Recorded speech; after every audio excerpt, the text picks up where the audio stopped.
And are we recording it? Yes.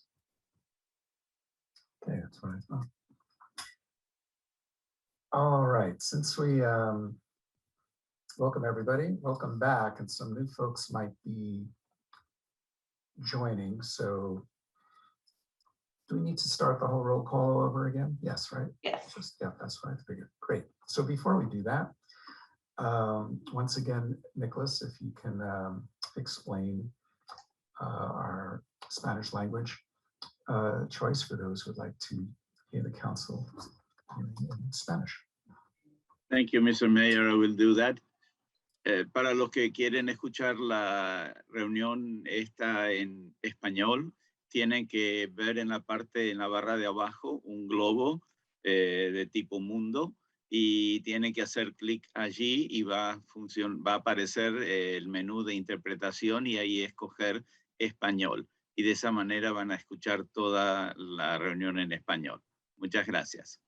We are all done, Mr. Mayor. Thank you, Nicholas. Appreciate that. Okay, welcome everyone for those who are just joining for the regular scheduled council meeting to our October 5th council meeting. And we will begin with a roll call and then we will start public forum. So can we have a roll call, please? Councilmember Rohrbach, Here. Councilmember Jimenez, Here. Councilmember Penrose, Here. Vice Mayor Reddick, Here. Mayor Brownstone. Here. You have a quorum. Thank you. So we're going to now, in a second, open public forum. And just to remind folks, this is to discuss items that are not on the agenda. So when items on the agenda, please wait till we reach that agendized item in section, well, for tonight it'll be 3, resolutions and staff reports. And you can also clarify or ask a question about something on the consent calendar. Okay. Okay, our first speaker is Tim Pond. Tim, you have 2 minutes. My name is Tim Pond, and I just want to speak to the fact that the transfers were denied last week, and I'm hoping that one of the council members that voted against them can reintroduce a measure to actually transfer some of these ADU or transfer some of these Measure Ds out. 2 families in particular are using these to house their own family members. I don't know if you guys know the backstory of these people that were denied. I'm upset because I don't think that they had a fair hearing. I thought it was a done deal that these would be transferred, and I obviously made a mistake. One family in particular lives up on Roosevelt, and due to your scoring on this application, they're going to lose 12 points because they're in a neighborhood which is not near a grocery store. They're in a subdivision which happens to be a little further away, and they want to build a house for themselves on a property where they live with their parents in a house on a single family lot. I was saddened. And so in January, they will not score well. They will score low. I did their design and their application for nothing, as I did the other 5 applicants, knowing that it was, there were a lot of applicants and I didn't know if these would get through, so I didn't charge them for it. But I'm just hoping that you can see in your heart that these are needed housing units and de facto affordable housing for working families in our community. And their denial means a lot to these people. And these aren't costing the taxpayers a cent. And any of the 3 people that voted against this can introduce a motion to put at least some of these back on the table so these people that really need these housing units can get them. This is something that can happen within a year for them. And to this end, I'm writing a ballot measure that would change some of the allocation rules. But again, I was saddened, especially for these people. I could do a lot of things to make money, to do other stuff, but I choose to do this because I like helping people in our community. Thank you. Thank you, Tim. Next speaker, please. Our next speaker is Shannon Murray. Hello, honorary council members. Can you hear me? Yes, we Yes, can. thank you. Okay, good, thank you. I'm also here to speak about the discretionary transfer of residential units. I understand it was voted down 3-2. I also understand that this was somewhat unusual, not necessarily following the past practice. And so I hope to speak today just to give you a glimpse into my family's situation. We get a Measure D permit. We're lucky that happened last winter. And we're entering our build phase, and we're constructing an ADU for my mom. We're a family of teachers. I'm the reading intervention teacher at Hatch. My husband's Mr. Murray at Cunha. And my mom is also a retired teacher. She lives in Ohio, and she's on a retirement salary there, where rentals are a bit cheaper than Half Moon Bay. So we spent about 5 years really looking at what our options were, and we really found it's not affordable. We don't really have many options. Renting, buying, wanting her to be closer to us was going to be really difficult. And we found the best viable option was to build an ADU. And we're really grateful that we can go down that path. I think that the bigger point is that the lower middle class were getting priced out of Half Moon Bay. And we don't necessarily qualify for low income, but we also can't necessarily afford the other options out there. And I think the ADUs offer that option, offer that availability of bringing our family close.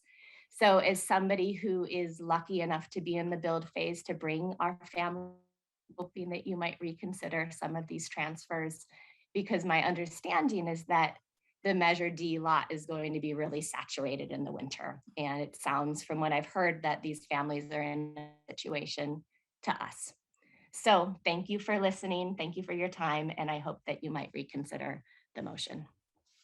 Thank you, Shannon. Appreciate your comments. Next speaker, please. Sherry or Ralph Litchker. Yes, ma'am. Thank you very much. I appreciate the council and the mayor's time for letting me speak this evening. I'm also here to speak on your reconsideration of Measure Ds, and wanted to give you just a glimpse into my family and what we're trying to accomplish with this. First and foremost, this is for my mother. She was a lifelong resident of Half Moon Bay. She's now 81 years old. And though she's living independently now, she's had some accidents and is requiring more and more assistance. By allowing families like ours to put an ADU on her family home, it would allow for her to maintain and stay living independently while still allowing us to be close enough to help her when she does need assistance. In the case of our property, we already have a permitted structure on the property that would just need to be upgraded with plumbing and to make it ADU compatible and allow her access in and out of that facility. So I really hope that you all will consider this for myself and the other families who are requesting that. Thank you all very much. Thank you. Thanks, Ralph. Next is Sarah Bueno.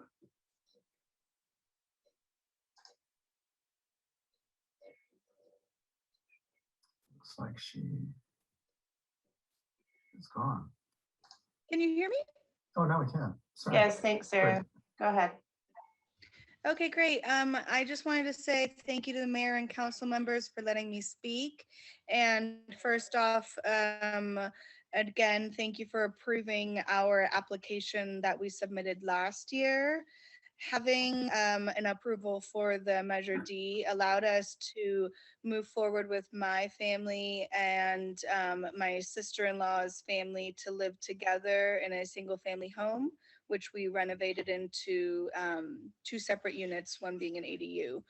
We're both in the medium income range, and without the ability to be able to combine our 2 families living under the same roof, we wouldn't have been able to call Half Moon Bay home, which is where my husband's family has called home their entire lives. So it just wouldn't be possible for us to have the financial independence of owning without being creative and going in on something together, and that ADU being allowed for us. So again, thank you for it. And I wanted just to say my little bit in hopes that you might reconsider banning these requests in the future. Thank you for your time. Sarah. Thank you, Sarah. Next is Lizette. Lizette, you have 2 minutes. Good evening, council members, honorable council members. Thank you for the opportunity and time to share during this meeting. My name is Lizette Solis, and I am I'm very proud to call this beautiful coast my hometown.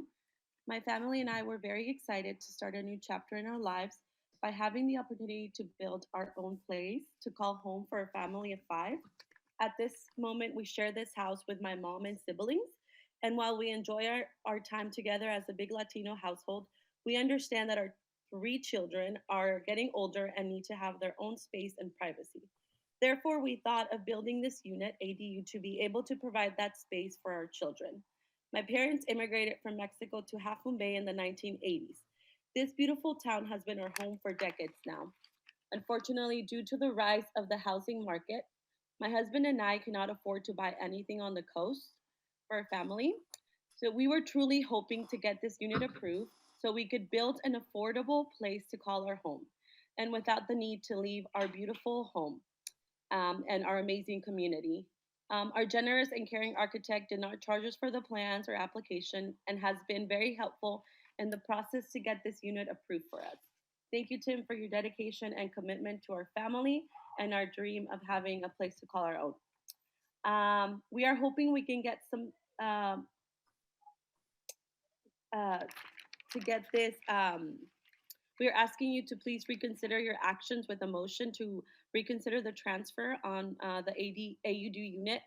I believe that because of my house location, I will be denied again in January since the points will not be in our favor. Like I said, we are hoping we can get some sort of explanation and also just to get these reconsidered.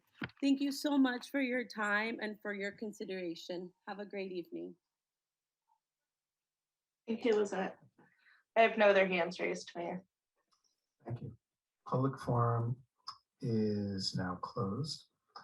Well, it seems, let me just check in here with Catherine. Would this be appropriate time to ask if anyone who is in the majority voting against Measure D transfers would like to agendize for reconsideration this item? So I would suggest normally this would come up under future agenda items. So just put that in the future agenda. Okay. Yeah, though, you know, would it be appropriate to provide a brief response? I realize people are on the line probably waiting. Future agenda items comes up at the very end of our meeting. Right. But if they're, you know, if councilors want to make remarks, that right now that would be fine, but we should actually agendize it under our our procedures at the end. Got it. Great. Any comments now or? Yes. Yes, thank you. Councilmember Penrose. Yes, I would be happy to ask that this be agendized for a future discussion. But the thing that I am interested in is just including those applications on the east side of Highway 1. I am not interested in more density outside of our downtown. And because the 2 maps are very different, the downtown for Measure D being different from the one that we have called our downtown, I'd like to reconsider those particular ADU applications. Okay, so we will then, per Catherine, wait till the end of the evening to make that motion. Okay, thank you. Any other comments or conversation on that? Okay, great. Thank you, Councilmember Penrose. All right, so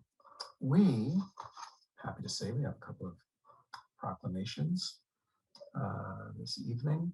Is there anyone to receive our first proclamation on National Indigenous People Day proclamation, or do I just make that?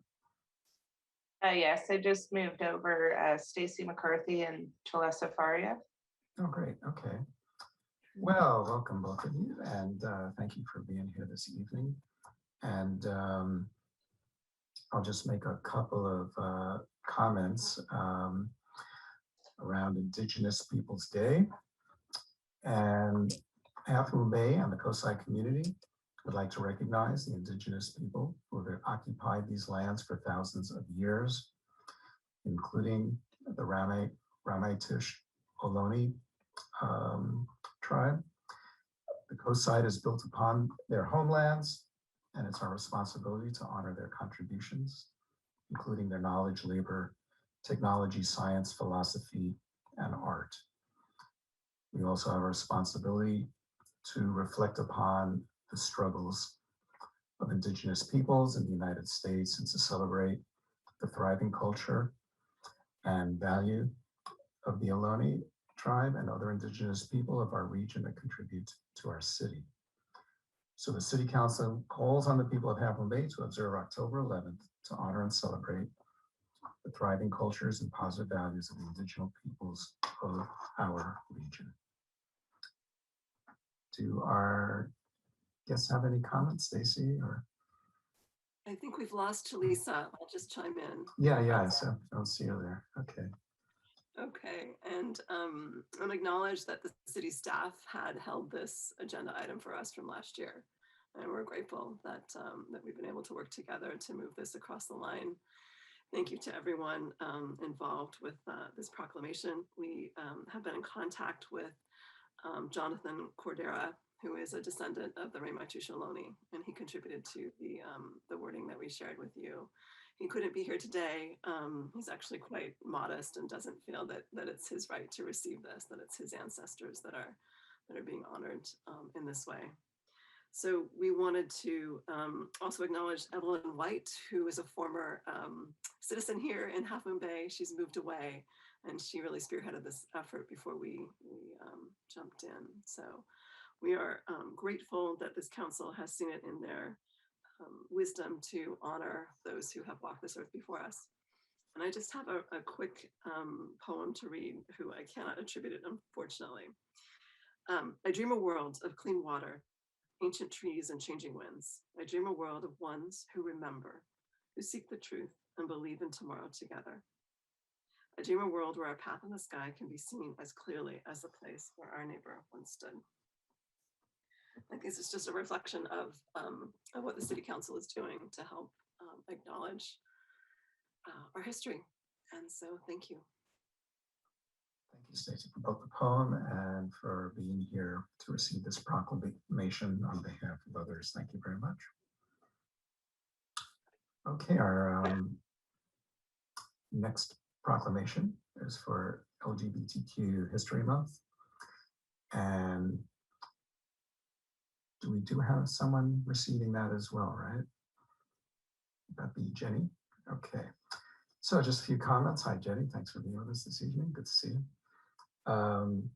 City of Half Moon Bay supports the rights, freedoms, and equality of those in the LGBTQ+ community and recognizes the importance of LGBTQ History Month. LGBTQ History Month is an effective means of educating and calling to action the citizens of Half Moon Bay to work together by fighting prejudice and discrimination in their own lives. The month of October has been established to remind all cultures within our wider community on the coast side of the important roles LGBTQ+ people have taken in shaping the social, historical, legal, and political worlds that we live in today. Increasing visibility and raising awareness about LGBTQ history fosters a welcoming and inclusive community where LGBTQ residents, employees, and visitors can feel welcome and included, live their authentic lives, and be treated with dignity and respect. Jenny, would you like to make some comments? Yeah. Good evening, Mayor, and good evening, council members, and good evening, city manager and staff. On behalf of Coast Pride and LGBTQ+ individuals and families and all our allies, and on behalf of every resident of Half Moon Bay, it is an honor to be here tonight and to receive this proclamation. I want to invite each and every one of you to some of the events that we have scheduled for the month of October. We would not be able to do these events without our partners, our faith-based organizations, our nonprofits like ALAS, our school district and schools and gay straight alliances. And so please come to the Coast Pride Center.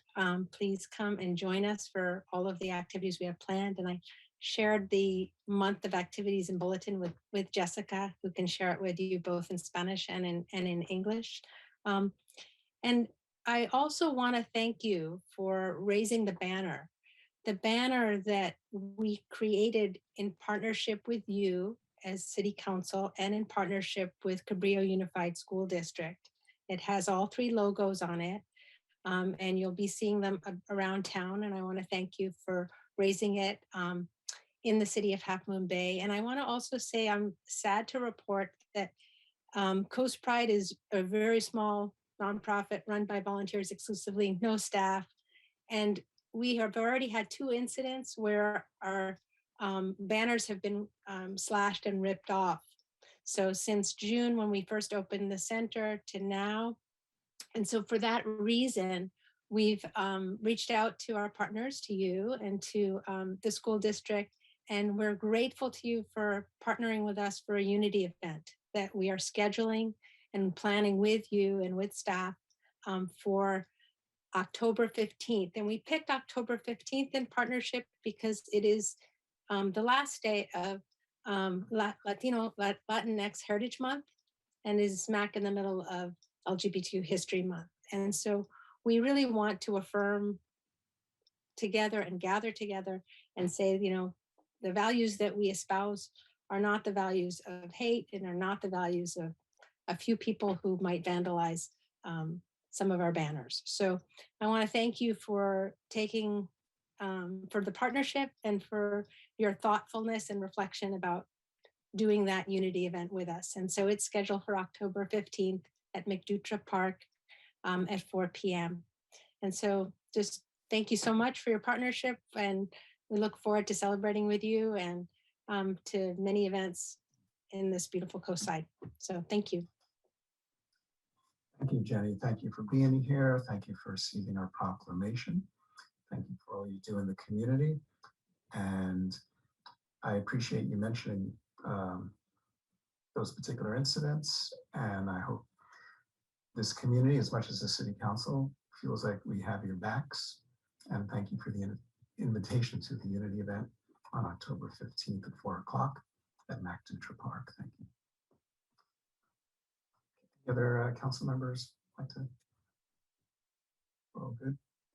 Okay. Thank you. Next, we will receive a PG&E wildfire safety update. Is that you, Matthew? Or this is going to be Mr. Mayor Corey Stalker. It looks like she's getting moved over right now. As great. I think we mentioned, there was a PG held a community meeting at the same time as our working session on electrification. So Corey Stalker of our office attended that workshop, and it was about the recent outages and maybe some other things too. So we're excited to have her to hear how the meeting went. Right, yeah, thanks, Corey. Like live on site reporting from that meeting. This is great. Love to hear your updates about what happened. Thank you. Thank you, Honorable Mayor, Council, and Community. Thanks, Bob, for the intro. So I did attend the PG&E wildfire webinar today, and they had some great information, I think, that will lead us to some, hopefully, great conclusions for some of the outages that have been happening. So one of the first statements PG&E did make is that they stand by stopping catastrophic wildfires. That's their #1 concern, and they wanted that sort of to introduce everybody as to why they're doing what they're doing. While the outages are inconvenient, the cause is primarily for everyone's safety surrounding the communities.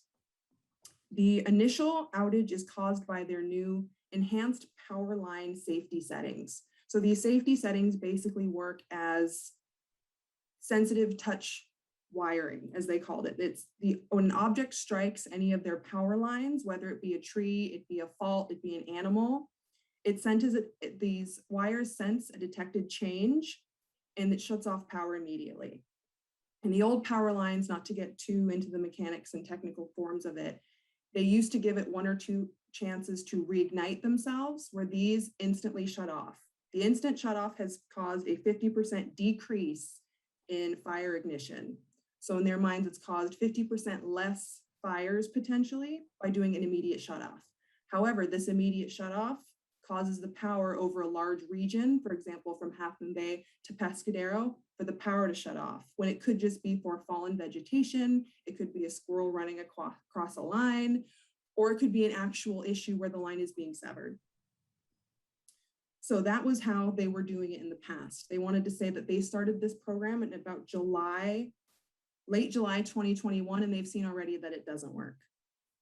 So moving forward, they have talked about making improvements on the sensitivity of the lines. So a couple of the operational steps they've talked about for improving these outages, as they know that they've been unacceptable. Half Moon Bay has gone through 8 separate outages, and they want to decrease that dramatically. I believe end of August, early September, they started these new changes, and they've seen from about 1,000 Half Moon Bay residents and coastside residents that have lost power. They're down to about 200 residents per outage, which is a large improvement. So some of the operational steps they're taking to improve are fine-tuning the sensitivity on the equipment to reduce the likelihood of an outage, increasing the communication between the devices to reduce the size of outages. One of the new zones that they have they've separated all these large regions, for example, Half Moon Bay all the way to Pescadero. They're zoning it to smaller sections, so the affected areas will be shut off, but not these vast regions where an individual who lives in Pescadero will be affected by someone who lives in Ocean Colony, for example. They've improved internal coordination of their patrol crews. The only way that they're currently able to turn the power back on is they have to send a crew out to physically look at the line. And while that takes time and staffing, they're going to improve staffing and improve the amount of crews and the rate at which they can send them out. They have improvements that are underway. For example, they're installing animal protection on the equipment. That way, for example, squirrels don't run up the line, bite on cords, get involved in some of the high wave electricity that's up there. They're going to target vegetation clearing to prevent branches and tree falls. At times, it's third-party tree falls. People are trying to clear their own areas and don't know where the lines are, versus if they get a PG&E representative out there a little bit earlier, they can clear that vegetation before it becomes an issue for someone else. And they're going to target asset hardening and inspections. So they have some large planned improvements. They're going to dedicate more crews for restoration and readiness response. They're going to send more crews out to be able to get people their power back faster. They realize it's unacceptable that people are without power for 10 hours. They're going to have more accurate restoration times during outages. One of the biggest complaints they received was people would go to the outage website and they wouldn't have a time for them, or they would have a time that was 24 hours in the future, and that's incredibly hard for people to plan their time that way. They're also going to invest in a stronger electric grid. They want to make some long-term improvements. These improvements are undergrounding. They want to bury 10,000 miles of lines in the highest risk portions of the service territory. Putting these lines underground will cause for less issues than having them above ground. Half Moon Bay would be one of the areas that they're considering that for. They want to work on system hardening, installing stronger poles and covered power lines to further reduce wildfire risks and the risk with severe weather. They're going to look at installing microgrids, creating portions of grid that can be energized with generators. And remote grids, building small scale solar power, battery storage, and propane generation facilities to provide energy to customers independent from some of these larger grids. And last, one thing they did admit that they do need to work on is communication. And I feel that that has been one of the #1 complaints that they have heard is email notices versus postcards. People are getting postcards 2-3 days after they've already lost their power. That doesn't do anybody any good, and they recognize that.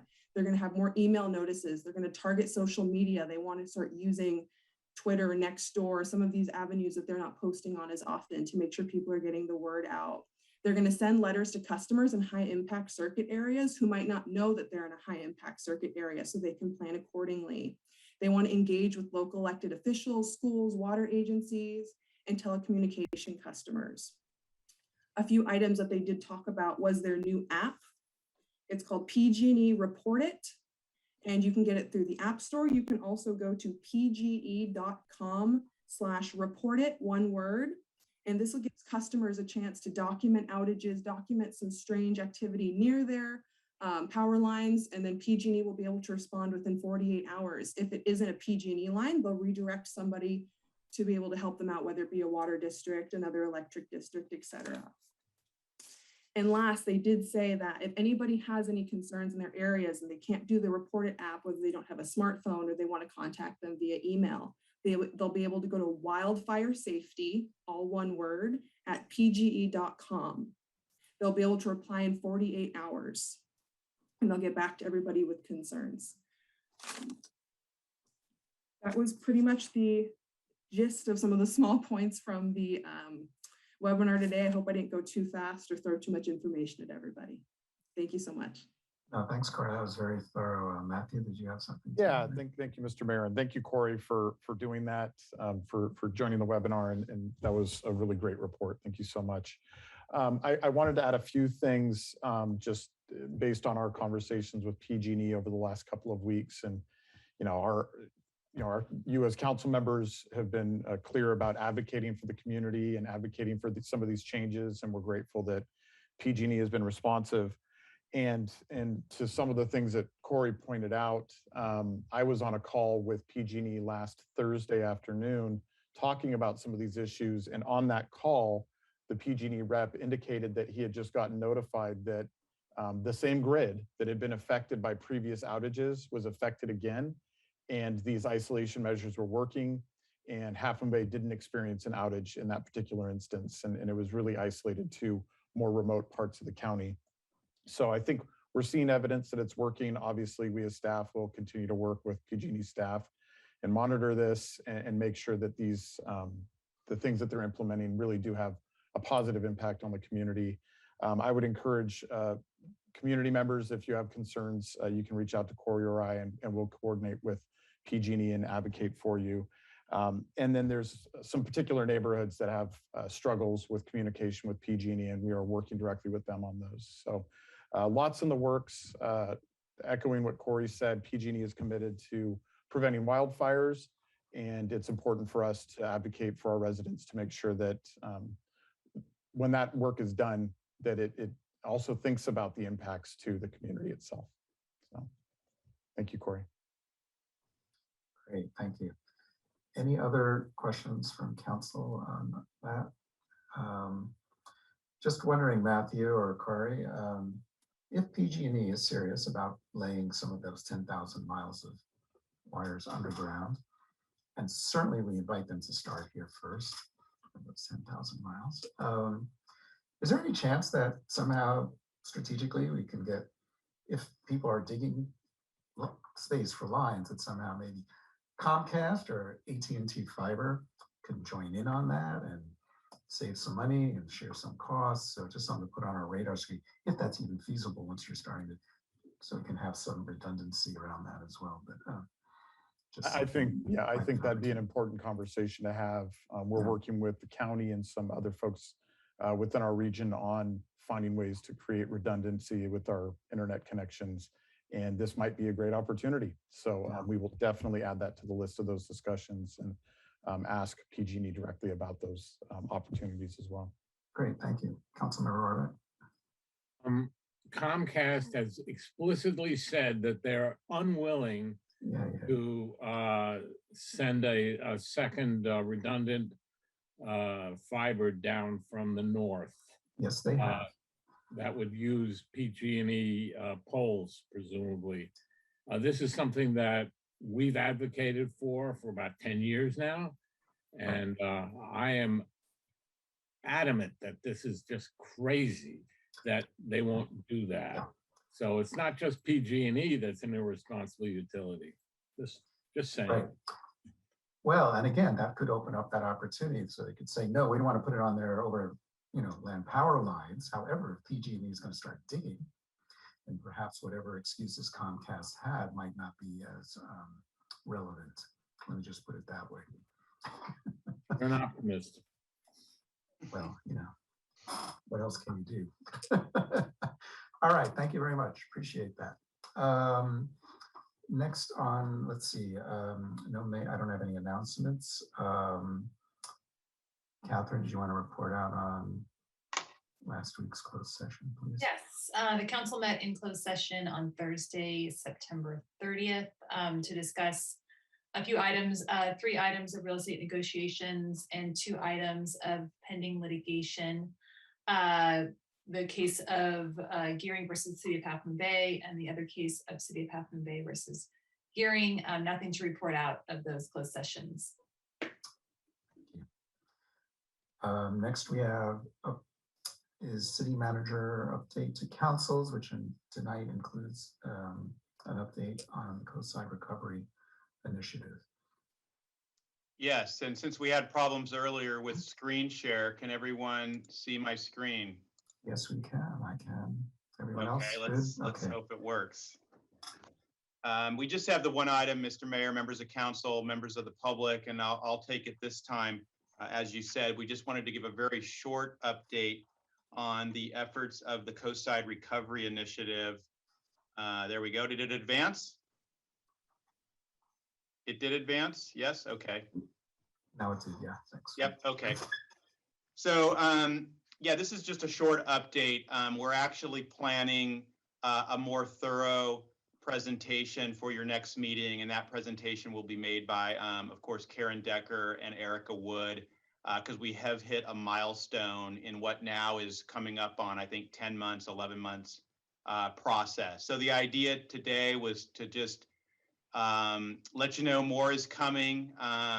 And so I just wanted to remind the council and the community, this has almost been a year effort. What you're seeing on the slide, even though you might not be able to read the small print, we did have a wonderful committee of 17 members, as you might recall, members of the community. Jenny Walters, who we just heard from, was on that committee. I see Aisha Barrow is in the audience tonight. She was on the committee among a lot of other folks. And you can see the executive oversight committee, Matthew Chittister, Karen Decker, Chrislyn Geet, Danielle Lee, who was very important. She was our liaison to the county because they're doing their own much larger regional recovery initiative, and then Erica Wood. So this started, you might recall, with a big community meeting. I can't remember how many people attended. I think it was 150, something like that. That was an opportunity to initially receive feedback from the community, hear from people in a way that we hadn't heard from them in a while because of the pandemic, and to start that conversation about what's post-pandemic going to look like. So that kicked off the task force. The members that you see today were formed fairly quickly after that open house. And you know, since then, a lot of work has been going on. Your council hasn't necessarily been seeing it or privy to it, but they have met in total probably over 20 times. Some of these meetings are as a complete group of 17, but some of these meetings have also been of smaller groups. They did divide themselves into 4 committees, and I think there was maybe 4 or 5 members on each committee. And so those groups each met like 3 or 4 times as well on their particular focus areas. They had guest speakers. They interviewed important people that they thought were important to the conversation, and made connections too. I think Karen reported to you early on when this whole initiative was launched, and we made the case why it was so important that she said one of the goals was the journey itself. We were really kind of breaking new ground here. We didn't know what post-pandemic life would look like, but we just know we needed to get the community together in new ways. And so she coined the phrase, she used the phrase, joy is in the journey. And I think it really has been amazing. And that I think the public hasn't necessarily seen, your council hasn't necessarily seen. But these networks have been created through these 17 people, and then they talk to 2 friends and 2 friends and so on. And I'll just give one example. The mayor and I recently had a meeting with Dr. Taylor Mendoza. She's the president of San Mateo College. And that connection was made through the Coastside Recovery Initiative. She got wind of it, made contact with Karen Decker, wanted to be involved with the initiative. And so Karen had struck up a conversation, and that led to this meeting where she's fairly new as president. And we had a meeting with her and one of her trustees, and they're really interested in coming out here to the coast side and again trying to provide some educational community college educational opportunities here on the coast. It was tried maybe 10 or 11 years ago, and they're really interested in nothing else in having a foothold here, a resource center that is available to people on the coast to learn more about how to enroll in community college and possibly even offer classes here as well. And so I tell that story just to make the point that how far reaching I think this recovery initiative has been and will continue to be as we start to roll it out. And she has asked to come to speak to your council. So we are working with her to maybe have her come and present at a future council meeting. And I think you'll find her to be very interesting. Again, that's Jennifer Taylor Mendoza, president of San Mateo Colleges. So quickly go through the 4 teams just to remind you. Team Innovate was about attracting new business, innovate, spark, what's possible in the future. Team Thrive focused more on existing businesses and nonprofits. Team Vibrant was about our public spaces and creating vibrant spaces, Main Street, et cetera. And then Team Eco was all about using our environmental assets to our benefit when we think about economy, that they're not mutually exclusive. So that's kind of the short update. You're going to receive a more thorough presentation. The milestone we're at is that the task force really had their last meeting a few weeks ago. So they did their part, and they came up with 15 recommendations, which will be presented to the council and the community at your next meeting, as I said. And then a final report will follow, which will be brought to the council for your approval. And then we move into implementation. And some of the members of the task force, may stay involved in implementation, but in terms of their first charge and what we asked them to do and volunteer their time, they completed their work. They came up with their 15 recommendations. So it was kind of a nice last meeting. The city did provide some appetizers, and they met in person. And so it was nice after a lot of virtual meetings for this group of 17 who have been getting to know each other and are all, members of our community to meet in a little more informal setting. And we were able to thank them for the great work they did. So that is my update. If there's any questions, of course, I'll take them. But the message is you're going to get a more thorough presentation from Karen and Erica in 2 weeks. Any questions? Bob, I have some breaking news, and that's that we will not be making that presentation in 2 weeks. Probably one of the meetings in November. Okay, November. There's some moving parts, and yeah, I just found out maybe a half an hour ago, so I apologize. Thank you for that, Matthew. We're always working, and things are always changing. It's a dynamic environment, but we'll make that work. We have 2 meetings in November, obviously, and so maybe that will sync up with the meeting that we have Jennifer Taylor come and speak. So that would be kind of nice.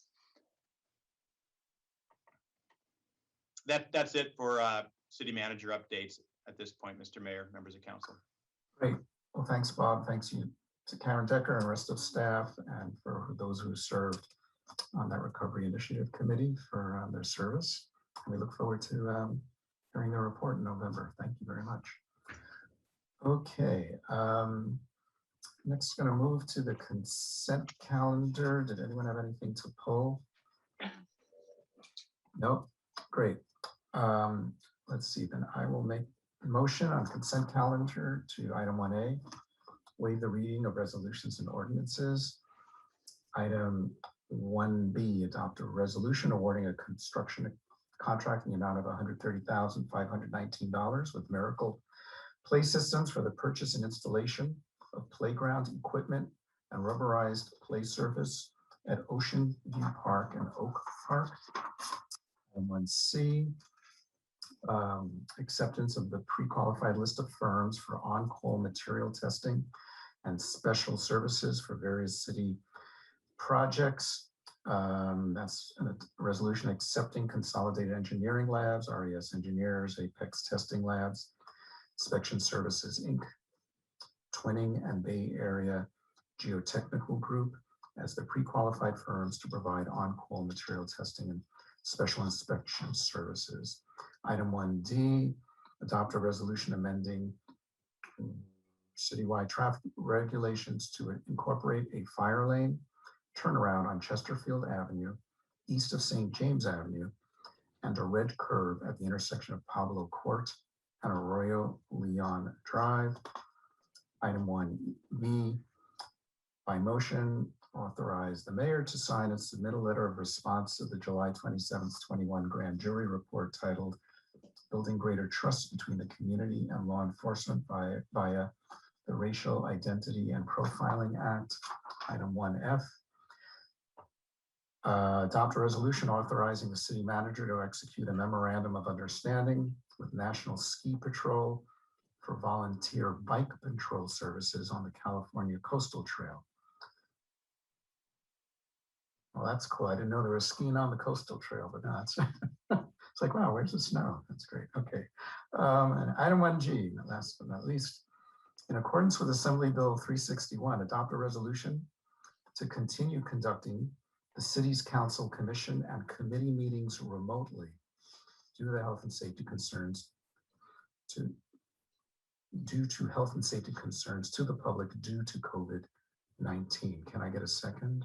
Second. Thank you. Can we get a roll call, please? Councilmember Jimenez, Yes. Councilmember Rohrbach, Yes. Councilmember Penrose, Yes. Vice Mayor Riddick, Yes. Mayor Brownstone. Yes. Motion carries. Thank you. We're now moving on to resolutions and staff reports. And our first agendized item is regarding the award of professional services contract for construction management of the John L. Carter Park renovation project. And I believe we will hear a staff report first. Great.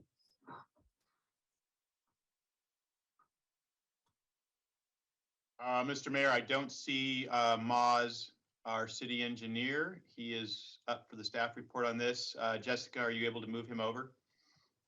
Yes, I believe I just moved on. There we go. Here it comes. Sorry about that. No problem. 1 second and I will start the PowerPoint.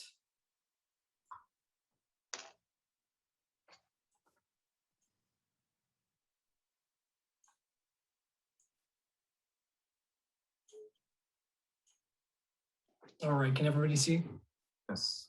Perfect. Good evening, Mr. Mayor, members of the council. I'm Mazar Bozragini, the city engineer with Half Moon Bay, and I'm going to be here to share tonight a brief presentation on our construction management services contract for the John L. Carter Park project.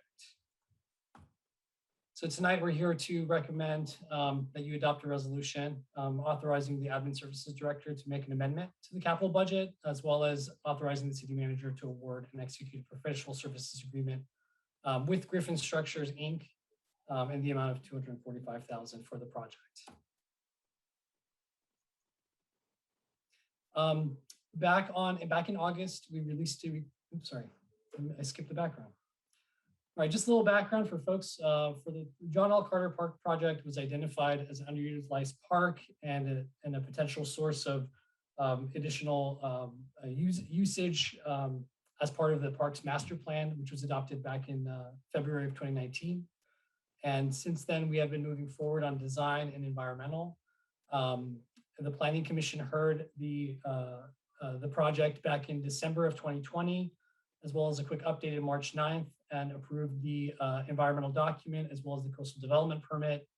And with news of the California state budget approving $4.7 million towards the construction cost, we decided it was a good time to start the process of getting a construction manager on board to help us with the bidding and advertisement phase of the project as we get closer to construction.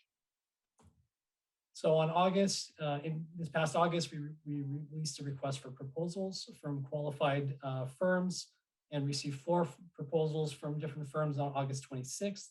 The four firms are listed here. One firm unfortunately withdrew their application after one key personnel member left their company. And so we ended up reviewing three proposals and selected Griffin Structures, Inc. as the most qualified and best firm to represent the city of Haskell Bay on this project. That's pretty much all I have for the presentation. I have the recommended action here for tonight's for the motion. I also have I believe there's a couple of members from Griffin Structures here. I don't know if they wanted to say anything, but there George Sannon is on, I believe, on the Zoom, as well as John Hughes. So I don't know if they're available if they want to make any comments.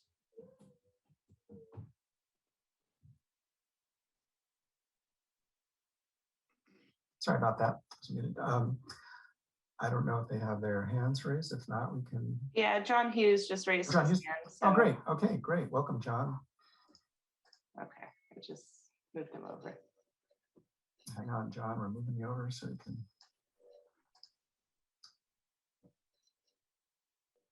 We can hear you. It's up to you if you want us to see you. All right, there you go. Great. Perfect. Here I am. All right, thank you. Thank you for joining us Anyways, this evening. I don't have any big statements to make other than we are thrilled to be part of this project and happy to have the opportunity to work with the city of Half Moon Bay again. We were honored to be a part of the library project a few years back, and hopefully we look forward to working with you again. Great. Thank you, John. Thanks for joining us this evening. Yeah. All right. Would someone on council like to make a motion?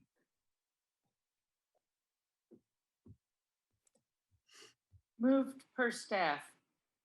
Second. Get a roll call, please. Councilmember Jimenez, Yes. Councilmember Rohrbach, Yes. Councilmember Penrose, Yes. Vice Mayor Reddick, Yes. Mayor Brownstone. Yes. Motion carries. All right. Well done. Thank you. Thank you, everybody. Thank you. Looking forward to working with you. All right. Okay. Well, guess what? Time to talk about electrification again, just when you thought. You forget about it. Didn't think that was going to go so fast, did you? Yeah. Okay. We're back. Right. We're back. So item 3B, and I think we were on chart number 3, correct? And I think we have one item left on chart 3 before we moved on to chart 4. Is that right, John? Yeah, I'll ask John and Veronica, maybe just to give a little context or kind of a new intro, since we're in a new meeting here, before we just dive right back into the charts.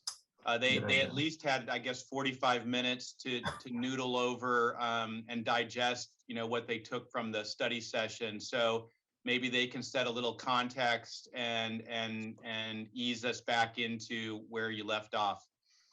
Sure. Thank you, Bob, and thank you, Mayor. Thrilled to be back, and thrilled to be back at 8 o'clock. That's really, I think we can all agree. We had, I think, a very good conversation. I think we really, the council moved us forward a lot in terms of understanding some of the concepts, some of the challenges and issues that we're dealing with when we look at this ordinance. I think the public provided some good context for us as well, and I think the responses that we'll be going back over and talking about again are clearing and clarifying as we go.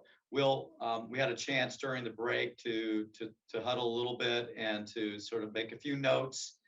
And with regard to the table 3, Mayor, I think we don't have to go back to table 3 because I think we'd answered the dates.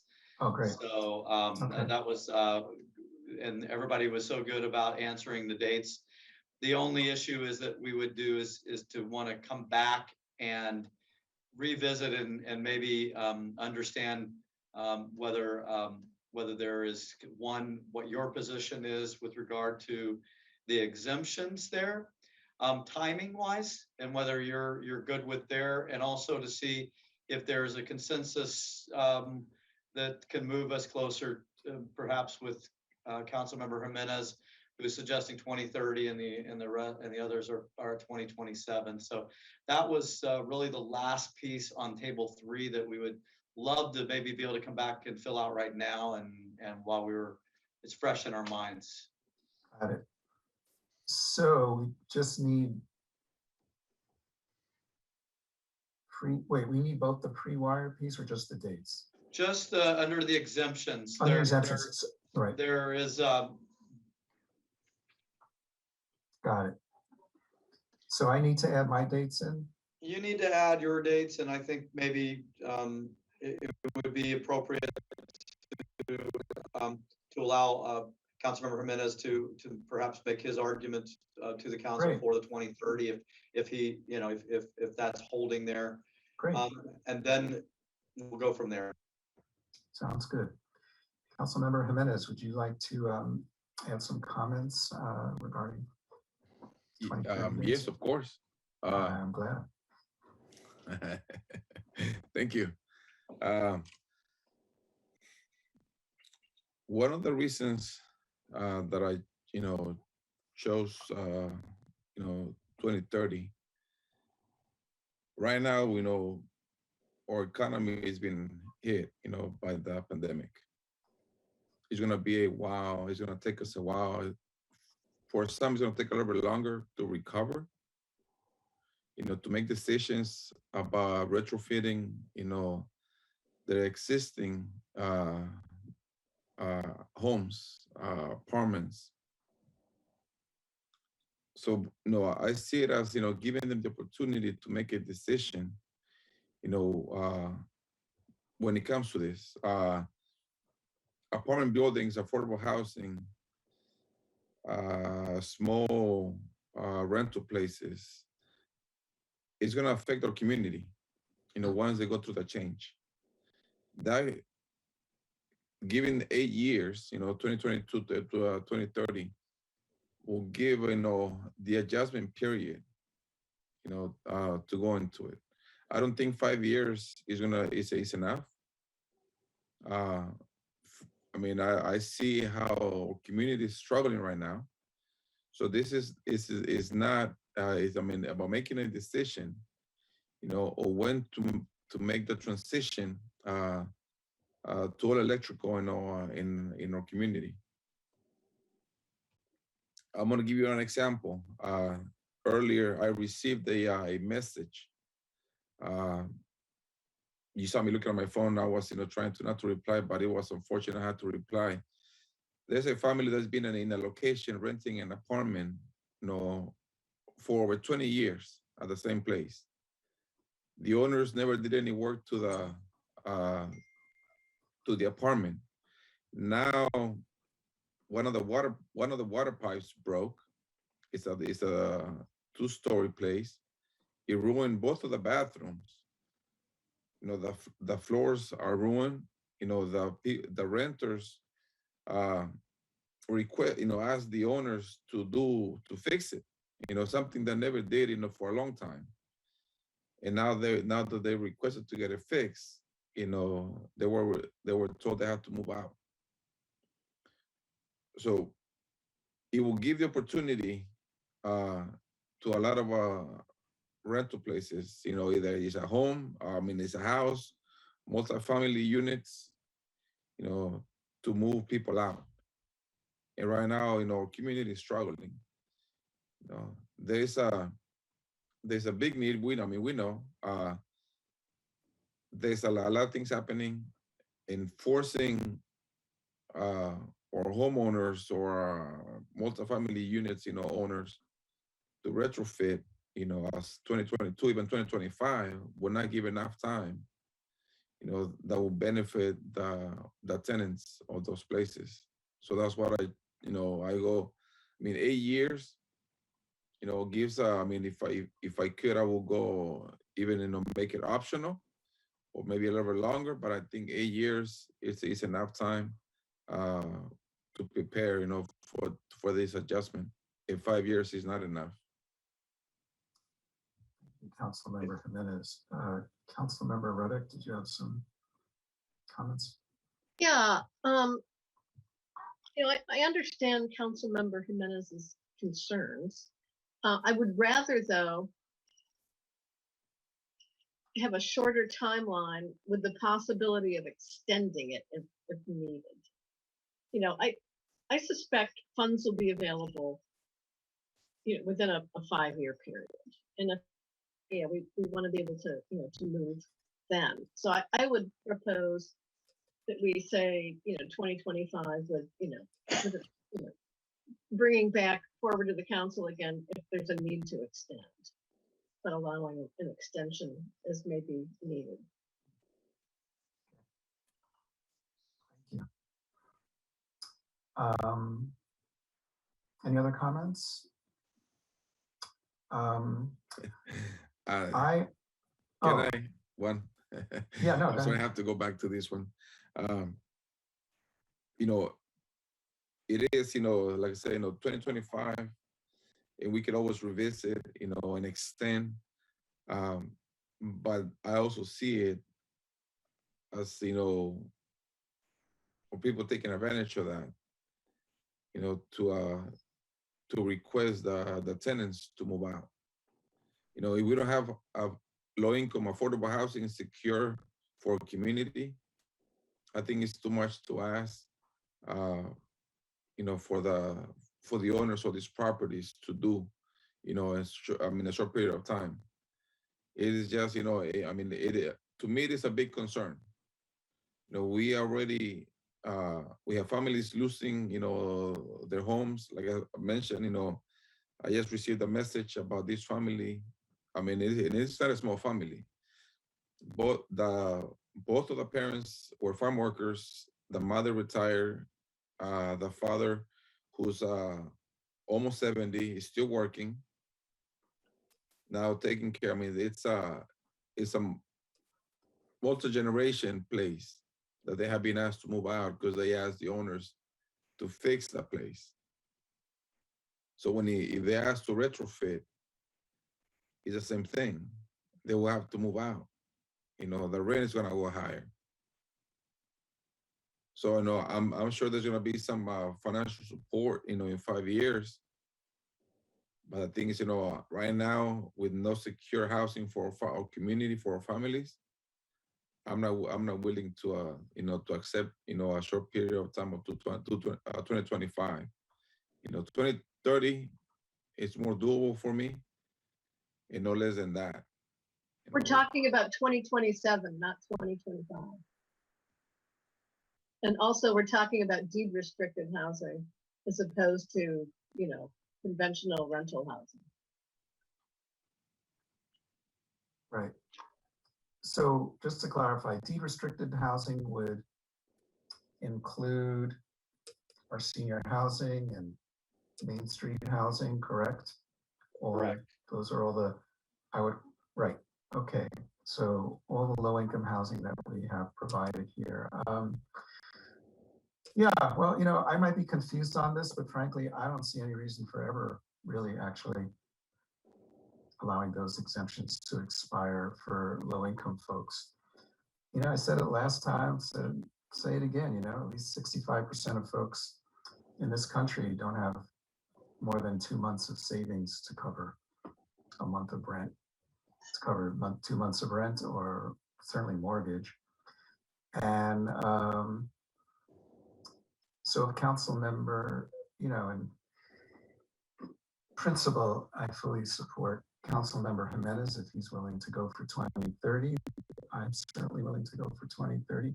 I'd probably go for full exemptions forever, but and if we're outvoted on that by a couple of years, then so be it. But yeah, I'll support Council Jimenez on that.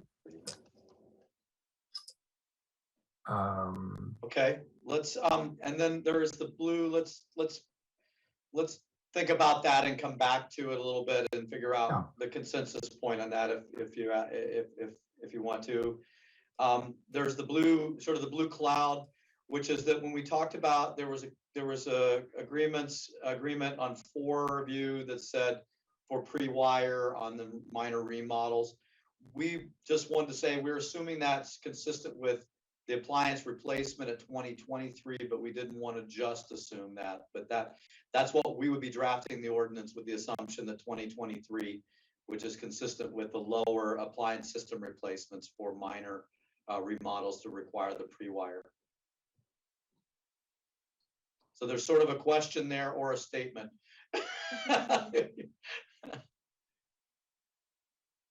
It's a little bit of a check-in there. Yeah. I'm good with 2023. Okay. Any other comments, thoughts? Okay. Everyone okay? All right. Oh, All right. oh, okay. Let's go to table 4. So this one looks a little like the last one, but for dealing with existing commercial. And I think also in this situation, some of the questions, particularly the exemptions, might get to the heart of perhaps Councilmember Jimenez's comments and no vote on the earlier policy issues. So I think that's going to be a place for a good conversation to occur with regard to commercial kitchens and the commercial kitchens with business need, particularly with that deal. But we'll start again with the minor remodels. Again, same basically as the last time, that they're a commercial enterprise is changing out. They're going to remodel. They're doing their things. And the question again is that should we pre-wire only in that instance, or go ahead with full electrification? Remember, in the residential, the answer was for 4 of you, consensus was pre-wire only. But commercial is a little different.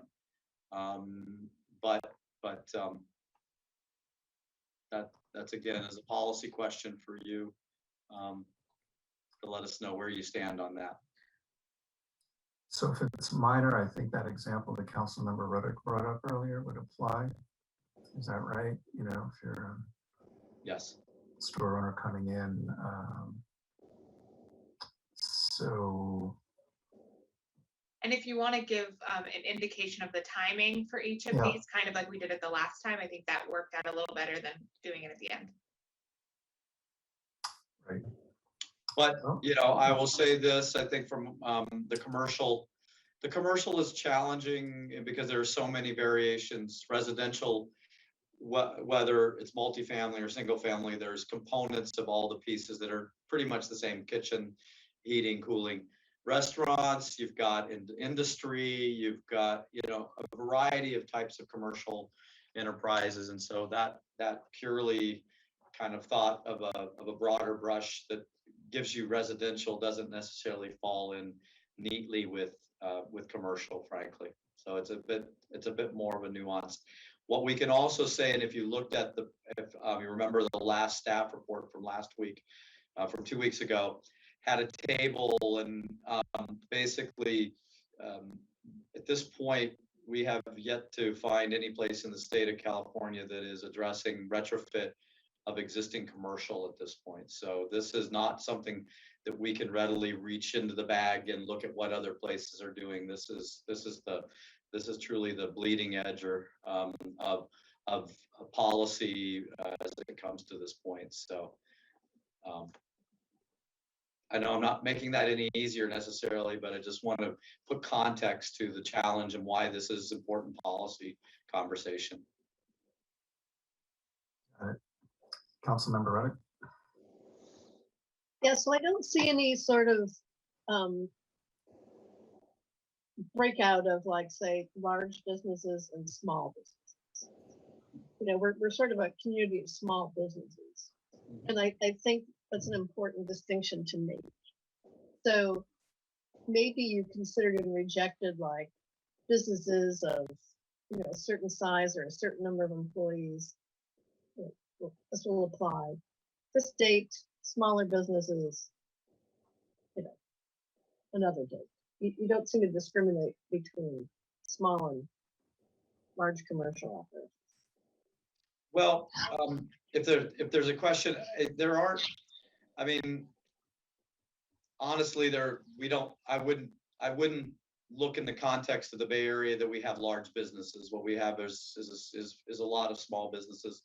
and we've already dealt with the, or started to deal with the issue of Rocket Farms, which is probably, at least square footage wise, a very large business, but again, and also employment wise. But I mean, you've got the Ritz, Carlton, we'll deal with that. And those are the challenges and issues that we're struggling with, frankly, on this. The other side of this is that we could simply say, you know what, we're not ready to go here with the minor remodels kind of issue with the commercial. But we're more interested in looking at the burnout side of this deal and starting to evolve that with the commercial. So that's also the policy issue to say, do we even want to, or as you say, we could push this off until 2030, for example, or 20, whatever that date might be, and come back and revisit it. The other piece of this is that, we're in the process of building and working on and bringing to the community this climate action plan. So the other thing that we're struggling with is the timing, and we're a little bit in a challenge there where we jumped ahead of the climate action plan, and not knowing exactly where we land with commercial is also a factor that could be looked at. And this could be, again, pushed out, as you suggested on a prior item, maybe pushed out 2 or 3 years for us to come back and revisit it and just figure out where we really land with commercial. Those are all options, all on the table and, out there. And I'll just point out, I'm sure other people their eyes have gone down to the bottom of the table, but also provided, just kind of anticipating where your deliberation might go here. John and Veronica provided an exemption for commercial kitchens. So we weren't anticipating small versus large businesses, as John said. Mostly, we would consider our businesses small, but there was this carve out potentially, if you want to talk about it. And I'm not trying to jump to it necessarily, but it does have an impact on your decision making on minor remodels, I think, if you want to talk about whether commercial kitchens are exempted or not. I personally would not deal with minor remodels. A lot of businesses are having to retool, in the COVID era. It's changing the configuration of their space. They're trying to adapt, and they have to adapt now, to survive. So I'd like to give people, cut people some slack there. The only issue that comes to mind is that, with some people getting, like federal assistance and state assistance, they may be doing things like HVAC to improve their HVAC, improve the ventilation, in their interior spaces, which is something, we want people to, move to electric to do. Yeah. That's my only little sort of issue with that. So, yeah. So Debbie, the one thing here, and council members across the board, we get to the next one, which is that system replacement. So remember, the minor remodels are kind of like that, like the prior. If you're in doing, remodels and changing out fixtures, switching out your and replacing tables, chairs, or office equipment, that kind of deal. And you also want to deal with your water heater or your forced air unit, your air conditioning. That's when that would apply. The reality of it is that most of the commercial issues would either be in a major, which I think is where you were going with this. They're either going to be a major remodel, which you've already sort of discussed prior in table 2, I believe. And then they're going to be in these appliance system replacements, the burnout piece to this deal. We struggle with the minor remodels because they're really not necessarily the commonplace issue. I think it's really more of the majors and the appliance system replacement question that comes to mind. And we would be absolutely fine with carving out the minor remodels and just say we're just not going to mess with them. We're just going to define well what's a major remodel and what's a system replacement. And I think we'll cover those if that's a direction you want to go. Yeah, and I think we need to be cognizant of the fact that, you know, it's commercial operations that generate the largest share of the greenhouse gas emission pie, right? So, you know, to really make a dent, you do have to deal with commercial emissions. Now, you know, mostly that means like large businesses. You know, they're the ones who really, you know, kick up, you know, the emissions and things. So, you know, it's a balancing act. And at some point, you know, business is going to have to do its share to, you know, to get to zero or close to zero. But I'm willing to let go on minor remodels. Councilmember Ruddock, Councilmember Penrose. Yes, in principle, I would agree with Councilmember Ruddock. However, I would like to set a timeline on this for revisiting it and have that maybe in 2 years, that we look at this issue again in 2 years for minor remodels in commercial. That would be a legitimate policy response. Councilmember Rohrbach, were you ready to speak? I saw you took your mute off, but I wasn't sure.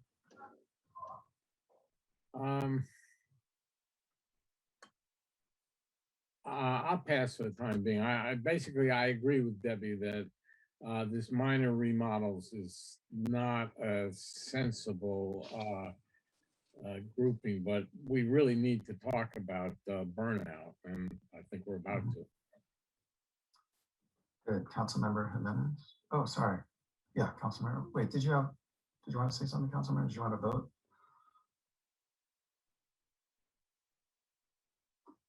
Can we put a maybe there? Yeah, there we go. We've been actually not having a lot of yellows. Not ready, Councilmember Jimenez. Councilmember Ruddock, did you raise your hand again, or did you just forget to take it off? Okay. Yeah, I'm happy simply to carve it out. I'd probably wait 5 years to revisit it, but 2 years, sure, let's revisit it in 2 years.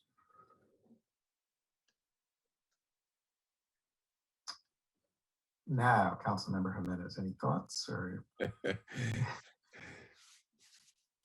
Or not? Well, You don't have to. Love to hear from you. When it comes, to the commercial, I understand, some of the big buildings require maybe like the small remodel. So I think I can revisit. Let's do that in 2 years. 2024 revisit. Okay. All right. So much. Thank you. That was, I think, good process. That was a difficult one we were struggling with. So thank you for understanding our struggles, and I think that's a very reasonable place to land. So now comes the issue, same kind of a similar issue as we talked about with residential, obviously different in this, as commercial, but this is about the burnout. If a whatever goes out, do they have to replace that? And at what point? So this again is a question about timing as well as what the issue. So I guess like we did with the prior on residential, it probably makes sense to see if there's consensus on all, or where, in terms of what to do with that, whether all of those things are included in this. And then if not, then we can get to the individual pieces to see if there's consensus there on any one or none with that, if that makes sense, Mayor. Yeah. So let's open it up for discussion here.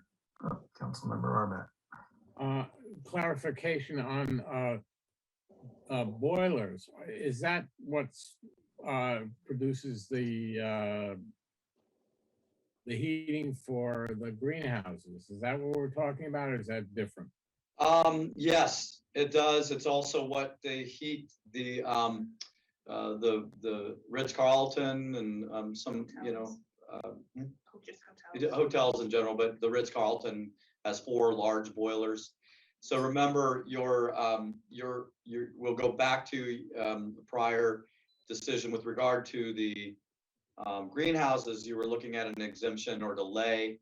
So that was something, Aaron. Obviously, this is a question that comes with all of these things. And I think the large water heating boilers are a concern for those large entities, regardless, including the Ritz-Carlton. We have talked to their general manager, and they are concerned about the timing.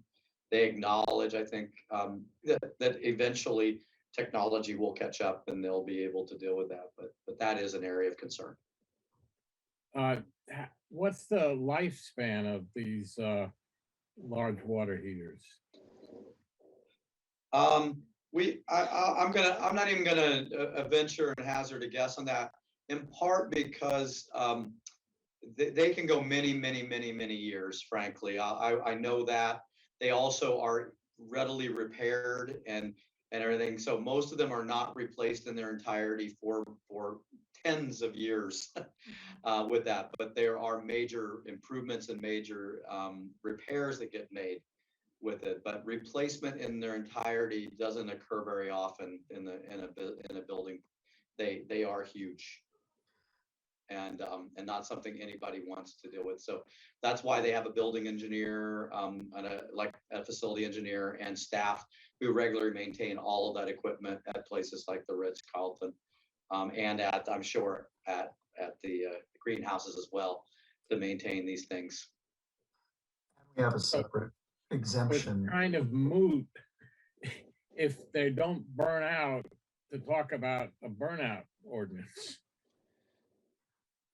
Well, when it comes to the large, regarding greenhouses, though, we have a separate item carving out an exemption for them, which in that case, there might be a timing on that, but it would moot conversations about the large water heating boilers, because either they have an exemption, we agree on an exemption or not, and then put a timing on it or not, right? So it wouldn't really matter. We wouldn't have to get granular, since that would be one of their major expenses, as far as I understood. But if you look at like clothes drying, even in the Ritz-Carlton or some of the other hotel industry, whatever, or frankly at the pay laundries, they do occasionally need to replace those units. They can't repair them and they have to replace them. Those, and they can be large, and there certainly are options to go to electric in those environments and everything. And so again, the boilers maybe they could be arguably off the table, but there are also benefits looking at the burnout for other things. But, also you're looking at buildings that can be reaching 20, 30, 40 years of age. And those boilers are ultimately going to need to be majorly, replaced and repaired. So there still is an opportunity to catch those as well at some point down the road. Okay. All right. Could I say something? Yeah. Oh, sorry, please. Sorry.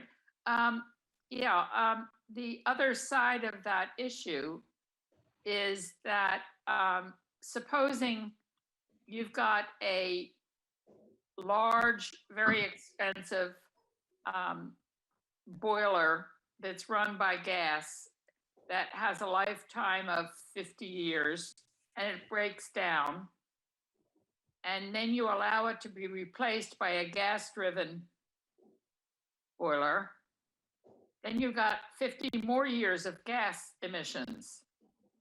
So there are two sides to that coin. And but remember, your earlier policy decision was at 2045, the gas stops here. So the argument there is that your 2045 deadline for capping the gas lines makes people have to think about what investment they make and whether they go ahead and make the investment in going electric, because they don't want to only get 10 years or 15 years worth of time out of that boiler when it would be running for 50 years otherwise. So That makes those are some Yeah. decision processes that are pushed along by your earlier large policy questions. and Thank you. answers. Okay. So we're on line item number 9, correct? Correct. All right. So how about if we move this one along a bit? What say you, Councilmember Arbeck? I think that if we're going to be serious about a burnout ordinance, as opposed to an existing facility, that we should be really serious. And I would say that maybe 2025 would be a deadline for any burnout of. 2025. Yeah. Thank you. Sure. Great. Councilmember Penrose? I would agree 2025. Councilmember Jimenez? I will go 2045. Okay. Councilmember Reddick? 2025. Yes. I'm sorry. 2025. Okay. I'll go 2030.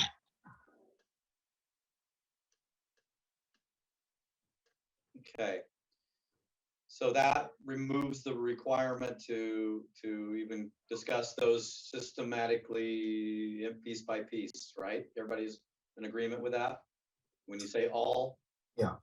Okay. I think we Just- are. Yes, just everyone's in wanna be clear. agreement. We just gave a date for all, right? Okay. Just want to double check. All right. So exemptions, as we discussed 2 weeks ago, there have been, requests. And obviously, one of the major pieces to this is the concerns about commercial kitchens and investments that have been made and desire to continue to use gas for their cooking.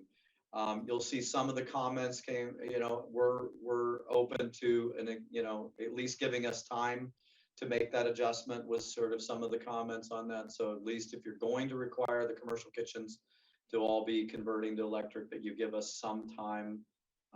The other piece of that is we discussed the unique issue of with the special business needs like pizza ovens and the bread ovens across the street from us at City Hall, where their argument is that basically there is nothing on the market in electric that has a flame that gives us the same taste, the same look, the same everything that basically changes dough, whether it's in a pizza dough or whether it's in bread dough, to deal with that. And that's what, when we talk about commercial kitchens with business need, would really be those issues where the flame is necessary. And then obviously, there's the other category, which is anything that kind of comes up or your thoughts are out there. So it looks like that could be the same type of vote that we just had on item 9. In other words, A, do we grant exemptions? And then B, what kind of timeline would we put on those? So now you is that also right? with just excuse me, Mayor, if you obviously in item 9 you mentioned that if you feel like the commercial kitchens and the commercial kitchens with business needs are covered under that basically delay on whatever that date may be, 2025 or 2030, then you don't have to do an exemption, and you can just say you've already given some time for this to occur, and you don't even need to do an exemption. So that's really the policy question, is whether you want to extend your exemption beyond that and extend the time beyond that point for an exemption. Yeah, well, that's an interesting one in terms of hey, I'd like to taste a full-size pizza made on an electric brick oven, and see what bread. I mean, people do bake bread in electric ovens also, right? But I don't know about when you scale it. commercially what that looks like, and or how cost prohibitive that could look like. So, so those would be my concerns.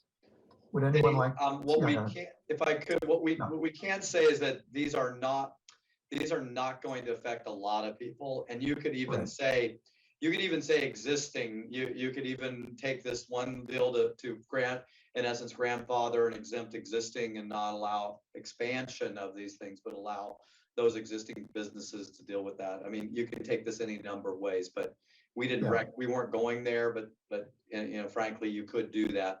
This does not affect a lot of businesses if you grant exemptions on this. Okay, well then you could bifurcate that, but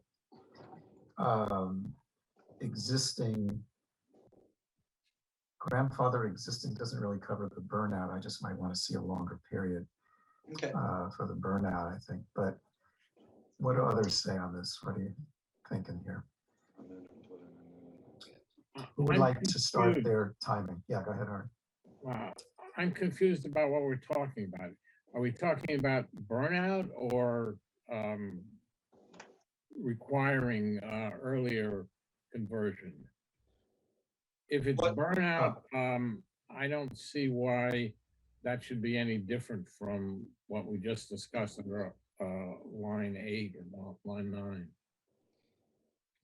These were just specific requests that seemed to merit at least a conversation about whether they should be given additional time beyond the rest of the burnout. That's why I pointed it to the council's attention before you saved it for the end, because it relates to the rest of your conversation of whether you think restaurants are a special category. Yeah. So maybe now it's not relevant. You've already made your decision. Well, you know, it's also a question of small businesses trying to start up.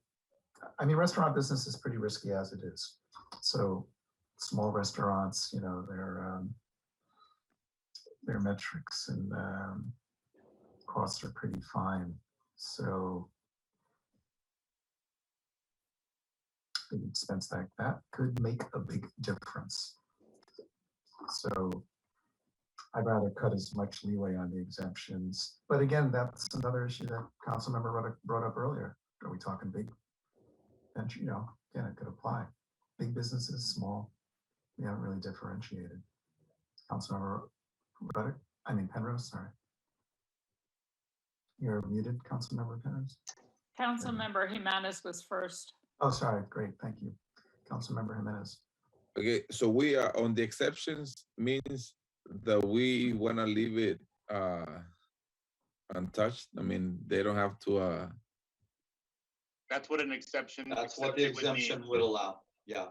Okay, so I will give them the exemption. I have a question.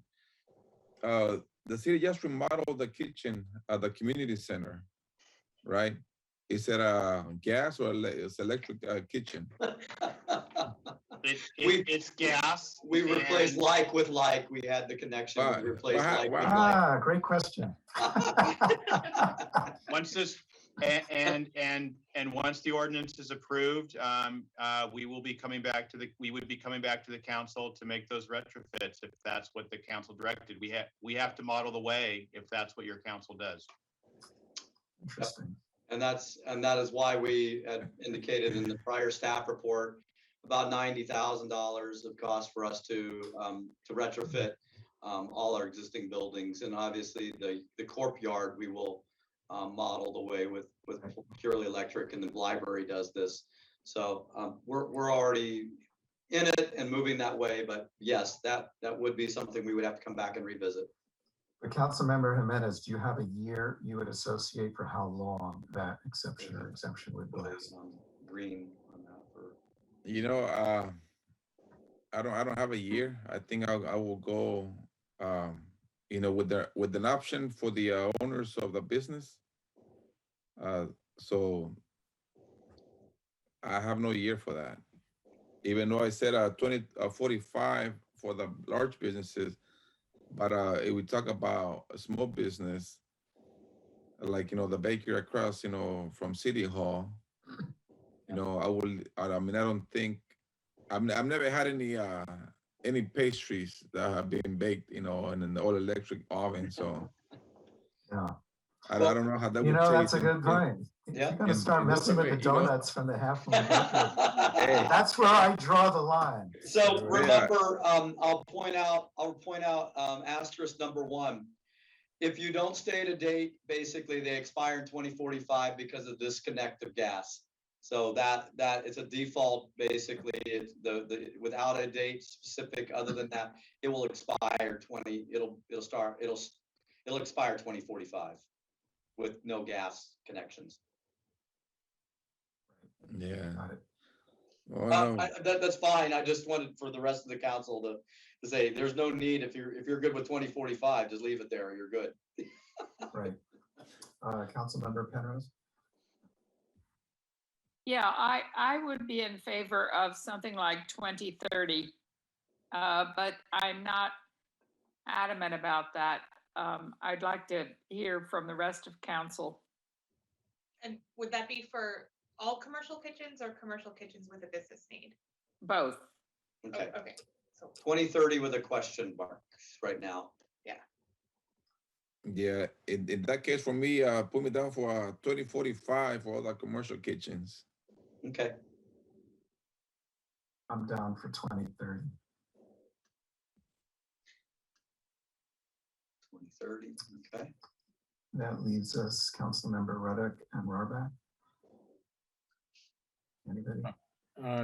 2025, consistent with the other businesses. Okay.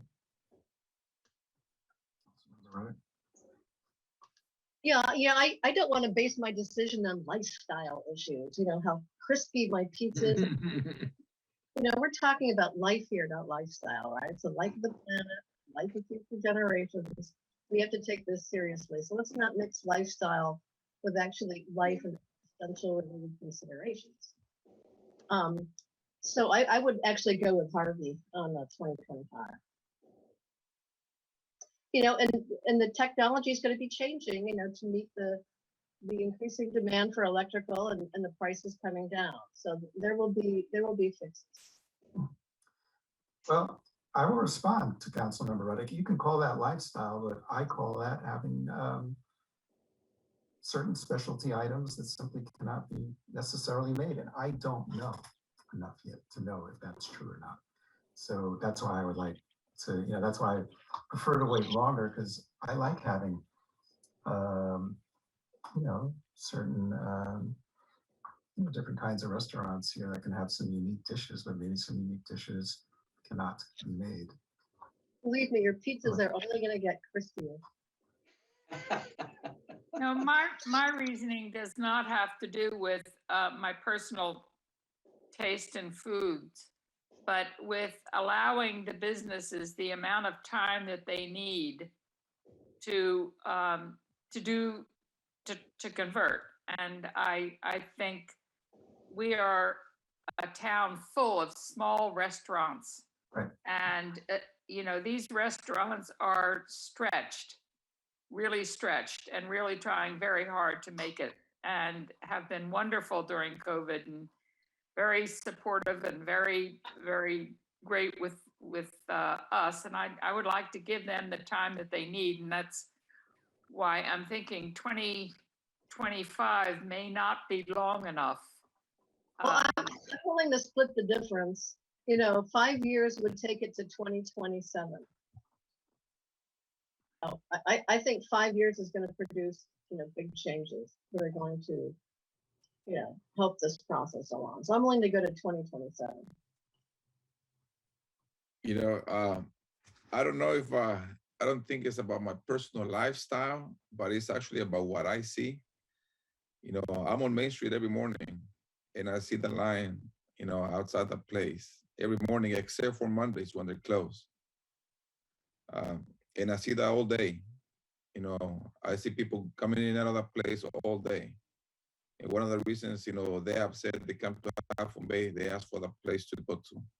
It's a tradition, Half Moon Bay. That place has been around for a long time.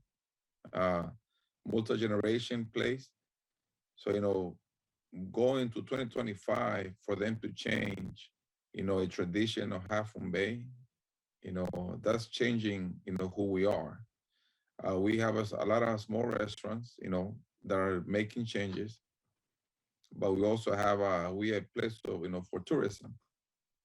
So we also have to think about that. So changing too fast, will eliminate our traditions. I mean, I can care less how crispy the pizza is. I'm still gonna eat it. I can eat cold pizza. That's not the point. But it's it's about make sure that we conserve our traditions. Of places like that one across the street. Right. Well, I'm talking about margins, and these people are on very fine margins. So it's true. Someone can come in sooner who could afford to replace that oven, keep the business going, and put it in an electric instead of a gas oven. But you've just driven out a small business person and replace it with another small business person. But you could say that's life. But I like to keep certain family businesses here, as long as possible. So I'll stick with 2030. Okay.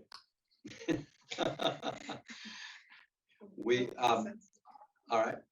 Well, let's go back to table one and work our way back around and maybe see where to see if there's anything sort of that needs to be clarified out there. So if that's all right, Mayor. Yeah, that's great. We'll come back to that, and then I don't. Assuming there's public comment, there'll be a time for public comment at that point as well, I think, with it. But or John, maybe now or is the now time to take now is public the time as comment, well. and then the council gets the final run through, final iteration, so that our direction's clear. We do have to take public comment, so I would actually think that now's the right time. Okay, let's open it up for public comment. Tom Kabat, go ahead. Thank you very much. My name is Tom Cabot. I'm an energy engineer over here in Menlo Park, and just very grateful to the kind of the groundbreaking work that your staff and you council members are doing tonight in parsing your way through all the options. I think the important thing to do that we found as a first mover in Menlo Park when we worked on our REACH code was be careful of all the exemptions that you put out there, because then all the follow-on movers start taking them up whether they need them or not. So you want to be, my thought is to be a bit careful about that. And also, just to recognize that the scientists are telling us that all the existing gas-fired equipment in place worldwide, if we run it just to the end of its useful life, it already puts us to the 2 degrees warming mark that they're trying to avoid. So we know we really can't stay under 2 degrees if we keep adding more gas equipment. So I really encourage you to follow your courage and try to not allow many exemptions and not push the requirements off too far into the future, because your community members who take advantage of that are just going to hurt themselves or the next building owner in the long run by stranding more equipment. But thank you so much for your deliberation on all this and your approach to it. Thanks, Tom. Next we have Crystalline. Hi, everybody. I just wanted to say thank you for having such great discussion about both the residential and obviously the commercial, which I am most interested in as the Chamber of Commerce. But I just really want to thank you because you guys are having such a great conversation about this and taking in all of the feedback, both through the other workshops in this meeting here. And it's just really, really appreciated. And we look forward to seeing what the final results are. So thank you. Thank you, Crystalline. Next speaker is Karen Wang.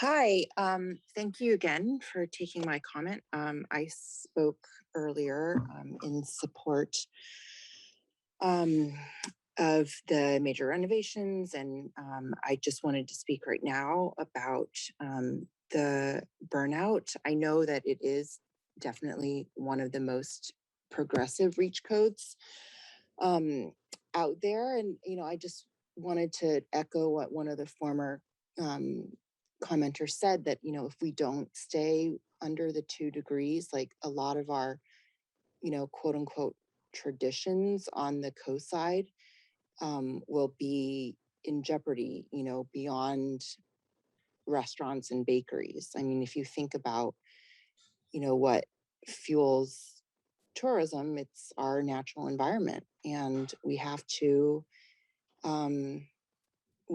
take that into account. And I also wanted to say that people who are going to have the worst, who are experiencing the worst impacts of climate change now and will in the future, are those with less resources. So if we're thinking about things from an equity issue, from an equity viewpoint, we need to take that into account too, and not just what's right in front of you, which is a dryer or something. The larger picture is that if we don't address climate change, that's an equity issue. It's a justice issue. And yeah, I just wanted to say thank you for your work, and I just wanted to put that urgency in there for both equity issues and also for, I've got 2 young kids, like if baking pastries in an electric oven means that my kids will have a livable future, then so be it. Thank you, Karen. Thanks, Karen. Next we have Bruce Nagel. Thanks for the opportunity to speak again. There have been a number of good speakers before me. I think Tom Cabot's comments were especially important in regards to making sure that we don't have too many exceptions. He's been active in the rollout of a number of the reach codes, and as part of Menlo Park has been one that's been at the front end of these things.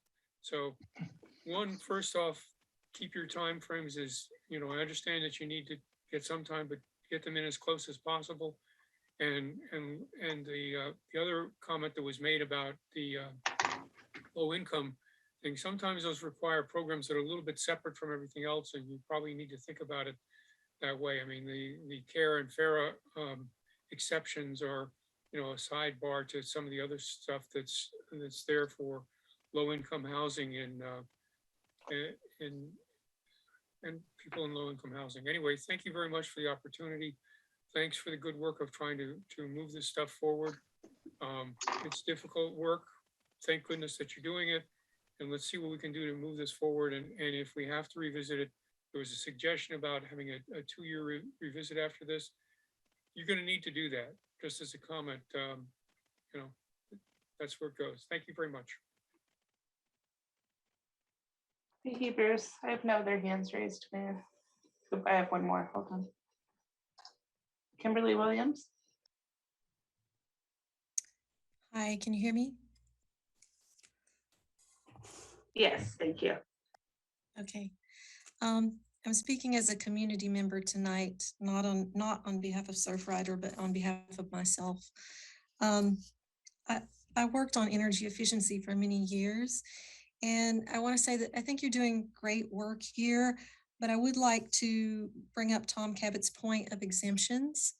And that is, you've got a lot written in there, and you keep going back to that, and the devil's in the details. I think you really need to be careful of the exemptions, because once you lock in these emissions, to his point, with the exemption, some people will run to replace their appliances more quickly so that they're locked in and they won't have to replace them when this kicks in. And they'll keep hoping that there will be more exemptions to come. So that's something to consider. And the other thing I'd like you to think about is, rather than give all these exemptions, is to think about providing resources and assistance for people to meet these goals rather than just writing it into the policy, because I think that goes a longer way at accomplishing the goal than just lengthening the policy. I'm 55 years old, and when I was 26, I had conversations with my parents about climate change and about utility companies and coal companies and how they keep pushing it back 30 years. And then the next 30 years, it gets pushed back another 30 years. So it's time to stop. We all have good intentions, but it's time to stop pushing these deadlines forward into the future for other people to deal with, and to look at ways we can assist people to meet these things now. Thank you. Thanks, Kimberly. Next, we have Adrian. Hi, Adrian Etherton, Half Moon Bay resident. I just want to, start off by commending the work tonight, and especially the progressive thinking on setting the deadline for natural gas decommissioning and replacement at time of burnout. I want to echo what Karen Wang and others have said about the consequences of not taking action. Our lifestyles are already changing as a result of climate change. When we can't go outside for weeks on end in the fall because the air quality is too bad, that is really affecting our lifestyles. So I think we need to keep that in mind when we're talking about some of these exemptions. I want to encourage some reconsideration of some of these minor remodels. I'm not sure I'm seeing why there's such a difference between that time of burnout and a minor remodel in the thinking of the council. Maybe a minor remodel shouldn't require that you're changing all of your gas appliances in the whole house and parts that you're not touching. But if you're remodeling a kitchen, all of those appliances ought to be electrified. If you allow the gas to stay, even with pre-wiring, I feel like you've lost a trigger on that conversion. When would that stove ever have to be converted unless we're talking at the end in 2045? So I just would like to see a little bit more thinking about how we take this timeline of 2045 and take some of these more detailed pieces and make sure that they're providing on-ramps to, or off-ramps, I guess I should say, to getting to that 2045 goal. We don't want to leave everything to be converted at the end. And then just, lastly, want to say, I understand the concerns about the cost of conversion for affordable housing, but I also have a lot of concerns with leaving those community members with the pollution longer and sticking them with the gas bills that are undoubtedly going to rise, especially if we're phasing out natural gas in our locality. Who's going to pay for that limited local facilities maintenance? So keep those equity issues in mind as well. And just lastly, I want to say I'm really proud of the city for supporting the natural gas phase out timeline as a whole. Thanks. Thanks, Adrian. I have no other speaker's name. Okay. So where are we, and what more direction does staff need? So Mr. Mayor, I think the idea was, and I don't think we need to take a long time with each one, but I think it is important that we go through just one more iteration, show each table, because remember, table one was the broader issues. And as you got down into the detail, it started to have, some people started to rethink how they thought in the first place. So I think it is important just to relook at how you voted and make sure we get our direction correct. So John and Veronica are ready to do this. They got table one ready to go. This is where you were 3 hours ago. But I think we're all much more educated and aware. Absolutely. And I include myself much in that. Really for us, we just wanted to make sure if there was any change in the maybes to a definitive point there. Our sense is that without those, there's still consensus for the most part. But again, you've got down on the lowest line there, you've got 2025, except greenhouse is 2030. So even though we've got 3 people saying yes, we have 2 different dates going there, 2025 and 2030, and we still have a yellow on that too from Councilmember Penrose. So wondering if we can get any closer to a date on that one, or we'll just do the best we can to bring it forward. The other piece to that is that we just wanted to make sure, Councilmember Ruddock was I think speaking pretty definitively on what her thoughts were for the greenhouses, and I don't know that we fully got it. I want to listen to it, but if we can get a little more detail out on what on what we want to do with the greenhouses, that would be very helpful for us. I'm sorry to do that, but part of that question is it an exemption or is it just a delay in the implementation? That's first to deal with that, and then also we had the question about renovation or remodel, and we can come back with our best run at that. But if there's any clarity that any council member wants to lay out for us on that one, maybe it would be helpful. So I apologize. But. Yep, that's good. So Councilmember Penrose has her hand up. Yes, I would like to change my maybe on the exemption or delay for greenhouses before 2045 to a yes. Okay. And then I'd like to say below that, 2025 for commercial, except greenhouses 2030. Okay. Like the same as Director Ruddock has said. Okay. Thank you. Thank you. That helps clarify that. So, and we're you know, absent movement from those that well, we're pretty close on that one there. I guess I'm okay to change my question mark to residential only. Okay. Thank you. And I don't, I just don't know, unless the technology improves a lot. I really doubt that greenhouses would stick around if they had to convert in terms of that expense. But this is new construction, right? Burnout. No, the question here, and John, I think John made a good point on greenhouses. It's the way it's worded right now, it's exemption or delay. And you guys had your direction, you've started to move towards delay, where they would essentially be exempt until some point in time. Two of you have said 2030, a couple of you have said 2025. And the question is for greenhouses, should they be exempt or not, or should they be delayed?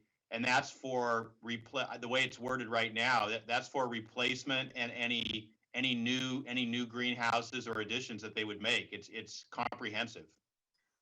well, I would move towards delayed for greenhouses to 2030, and at that point, we can revisit it and see where the technology's at and get the input from the greenhouses. Same as. So this is. Same as, that would be the same as.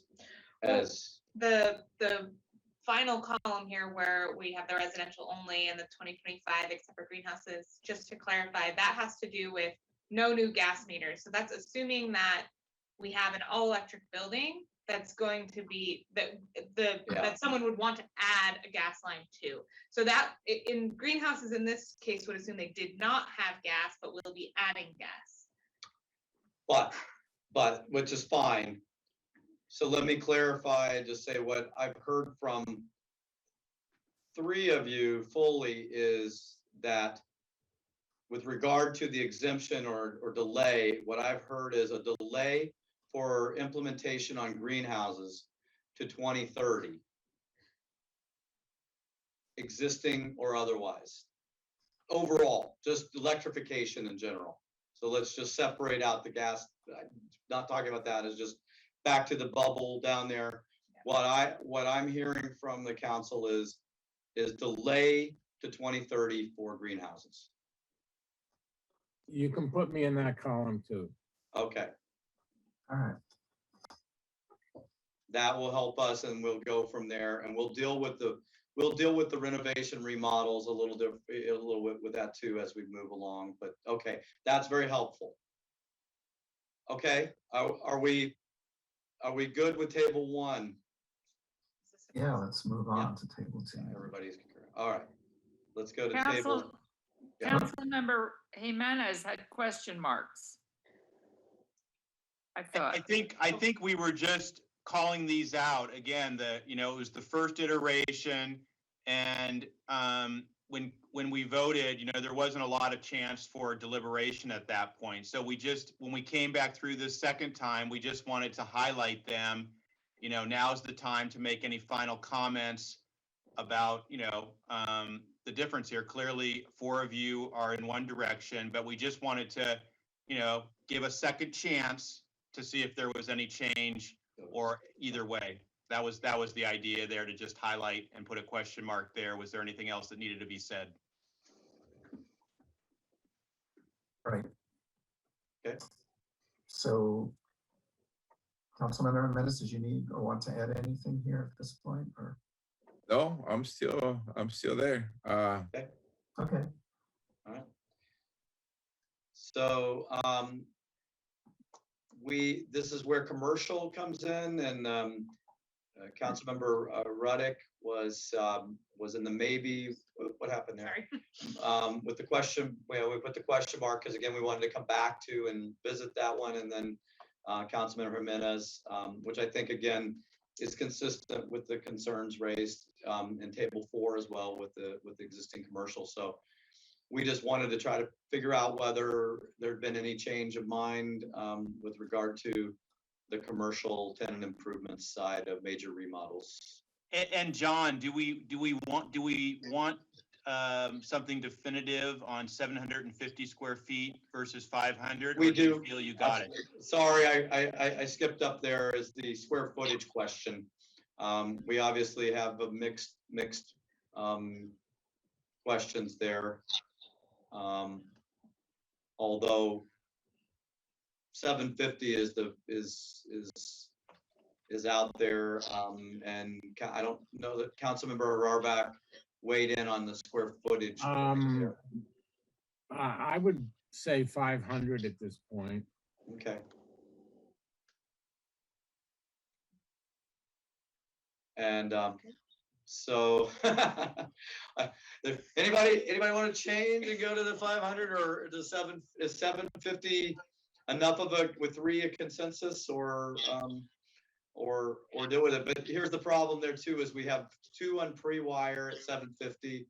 We have 1 at fully electrify and 2 at 500. So we have 3 fully electrify at least 500, and then 2 that are just in the pre-wire only. So is there any movement there, because those are very different outcomes? Yeah, I'll go to 750 on line number 5. So you're agreeing again. There's a choice here. You're then you're agreeing with full electrification as opposed to pre-wired, so that's a further step than how you had voted before, and that actually makes it easier for us because now you're closer to unanimous. Yeah. Okay. 750, and that's a green there, and the other one. Yep. I think we're close enough. We'll bring something back. And the other thing I'll say is you're gonna get another bite of the apple when the ordinance comes, and you'll probably get another one, because I could see this maybe taking a couple readings. And we'll provide these tables to you so you have them again. So if your thinking develops, when we come back with the ordinance, and if just so you remember, well, why did they bring this back in the ordinance? John and Veronica are going to do their best job to find the consensus, and that's what they're going to bring back. And you have another chance to then maybe change your mind at that point. So that's enough direction, I think. Unless was there one more question on this one, John? Not on that one, no. I have a comment. Yes. 750 twice and 500 twice on line 5 is not a consensus for 750. That is true. Correct. So we either need a tiebreaker or we have to split the difference somehow. I don't know, but to me, 750 square feet is a huge addition and renovation. It's not a small renovation. It's large, and the larger it is, the worse it can be. So I want to keep it at 500. okay. Well, again, from our, unless at least one of those other parties is willing to shift to 500, we will have to come back with probably with a blank in the ordinance.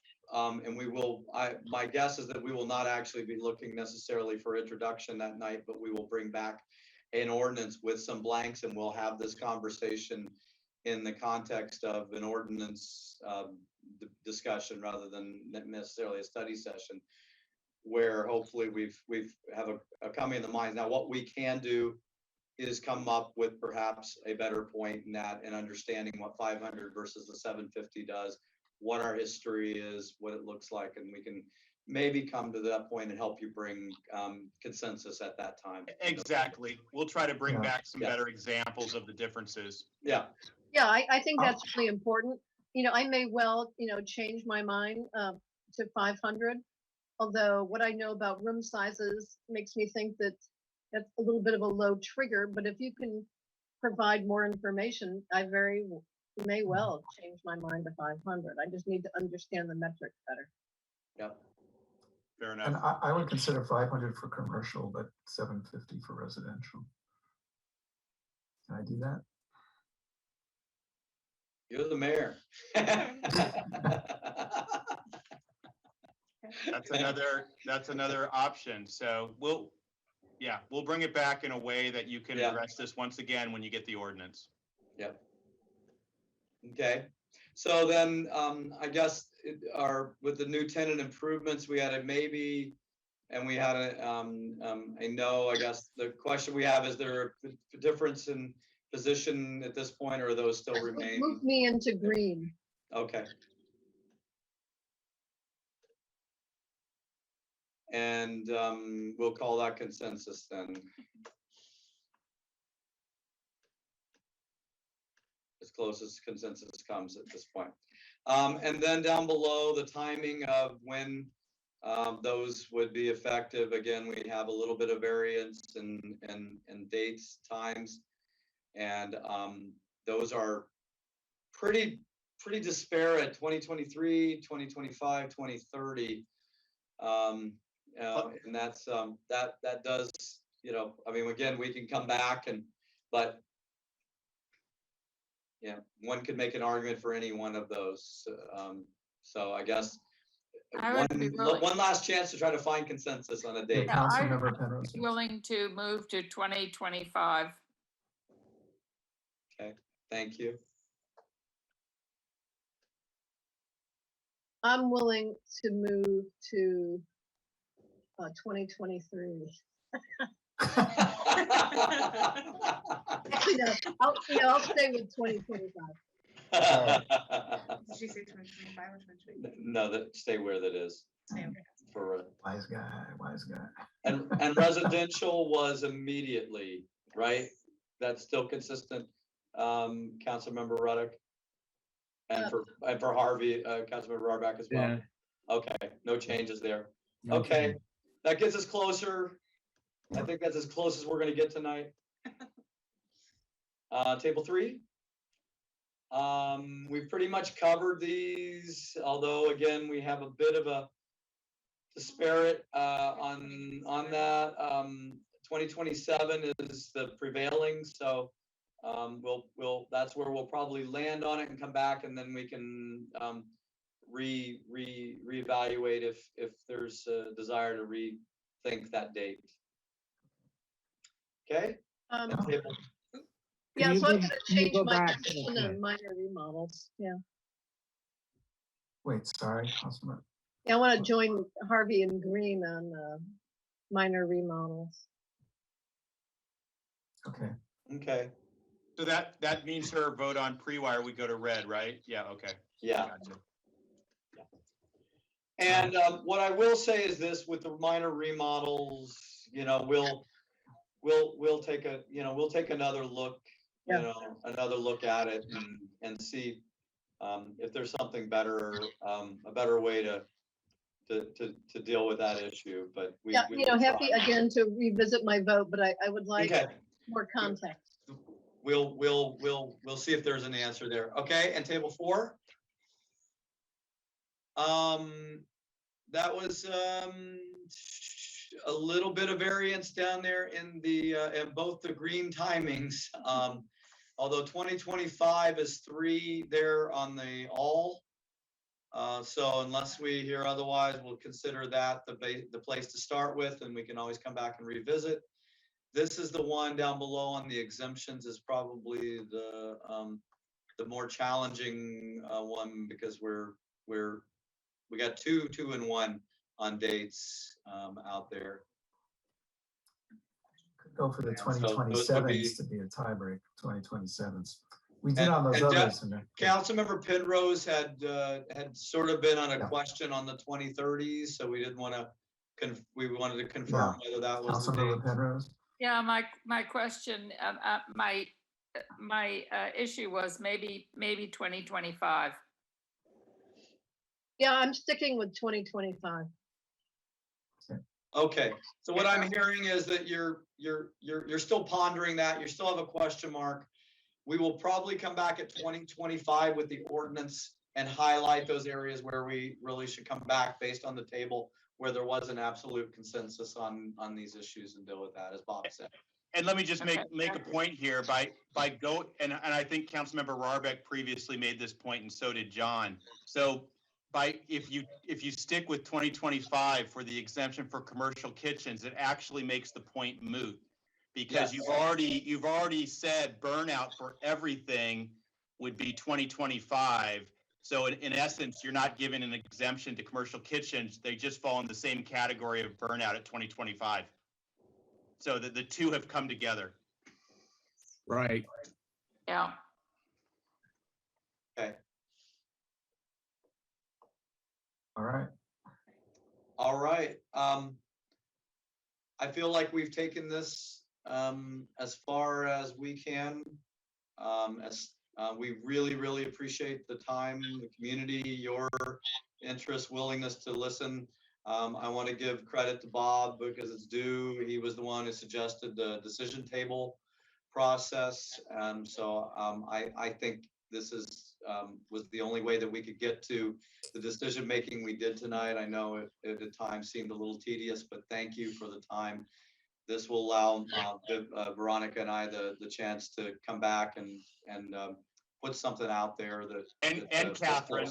And Catherine. And Catherine ultimately too. I didn't want to, I forgot Catherine. Yes, she gets to be the devil in the details. The end. The devil in the details. Yeah, Bob, I agree. anything? The decision-making table really was terrific. I mean, this is just a lot to digest, and it really helped break it all down. Congratulations on finding, you. pretty good middle ground. Yeah. All right. So we are, for now, finished item 3B. Staff has enough direction. Look forward to coming back, see where we are. Commission committee updates. We did have a joint meeting, so I'm seeing Matthew. Is that what you wanted to report out on, Matthew? Yeah, And John, I can jump guess, in, both of you. John could jump in as well. At the request of several of our Parks and Rec commissioners, and some great collaboration with our BPAC committee and Public Works, last Wednesday night, we held a joint meeting of the Parks and Rec Commission and BPAC. The purpose really was to understand where there's some commonality in the work that each group is doing, especially around trails and access trails to parks, and especially around the coastal trail. And so Public Works, all credit goes to them for putting together a really great meeting. They did an overview of the Parks Master Plan and some of the major projects that have been completed or are in the works moving forward, and there's a lot. And they also went over the Bike Ped Master Plan and the projects that are upcoming in relation to that. And then we talked about, again, collaboration around the coastal trail. There's a real desire to get a working group together of all the different jurisdictions that own or have jurisdiction over the many different portions of the coastal trail up and down the coast, to try to identify some opportunities to have common practices and maintenance, and hopefully a bike patrol, as you all approved for our portions tonight. And I think this will be fruitful going forward. Again, it was a really great meeting. I'll give John an opportunity to speak up, but a lot of credit due to Public Works, him and Moz and Sherry, who put the meeting together and executed it really well.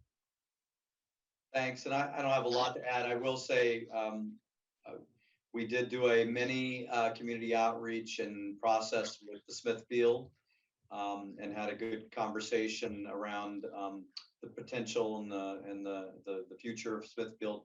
So that was a great way to kind of kick off the Smithfield conversation as well. So I'm thrilled both the commission and the committee really, I think, worked well. Moz and I are absolutely thrilled with our Bike Pedestrian Advisory Committee that you chose for us, and we thank you for that. They seem to be absolutely engaged, and we're really thrilled with that. I mean, throughout the time with the BPAC, it's been great, but this group is no different, and we're excited. And some new faces, which I always think is a nice thing to have around, as well as some new faces to the mix. So we're thrilled with that, and we just thank Matthew and the Parks and Rec Commission for allowing us to come and spend a little time with them, and it was well worth it, I think. Great, thank you for those. And the only other thing, thing I'd like sorry. to add, our next Recreation Commission meeting is October 27th. And one of the key items that's going to be on that is we are bringing back the public art policy. We've brought it to them a couple of times, and we're bringing back a pretty well-refined policy where they'll make some final tweaks, and then hopefully we'll bring that to your body in November, December. And that way we can start implementation next year. So if you're interested in that, please join our meeting on October 27th. Sounds great. Looking forward to that. Okay, so that finishes committee updates. Yes. Great. City Council reports. I just wanted to follow up on something that City Manager Nisbet brought up earlier about our meeting regarding bringing College of San Mateo resources and access out here. And yeah, that was really a great meeting. And both Jennifer Taylor Mendoza, who is the president of the College of San Mateo, and Lisa Petrides, who is an elected trustee for the community college district that includes Half Moon Bay. They're both really terrific people to work with. They both live here on the coast. So this is a great opportunity that we have these two catalysts for creating access, which I think is dearly needed for a lot of our underserved communities. And, you know, we came up with a lot of ideas. They said, you know, who could we partner with?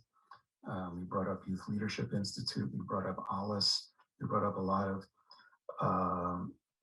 you know, groups who really have a deep knowledge of the educational needs out here. So they're going to stand up some town halls to get more input from the community. And I just think it's a terrific equity and access issue that we might really move on. So lucky us that we have these two experts out here and we're partnering. So we'll see where that works. So anyway, just wanted to add to what Bob had already said. Councilmember Rodick? Yeah, so I just wanted to bring to everyone's attention, there will be a climate resilience forum on October 14th, co-sponsored by oneshoreline.org,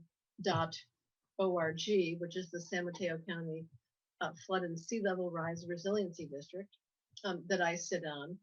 And there's going to be several panelists, including John Dowdy, talking about some of the issues along our own shoreline. And there will also be a panelist representing the harbor area and the city of Pacifica. And Len Matterman, who's the general manager, will be giving a brief overview about what One Shoreline is working on. And you can find out more about it by going to oneshoreline.org and then look under news and events, and you can get a link to participate in the meeting. It'll be from 7 to 8:30 p.m. on October 14th.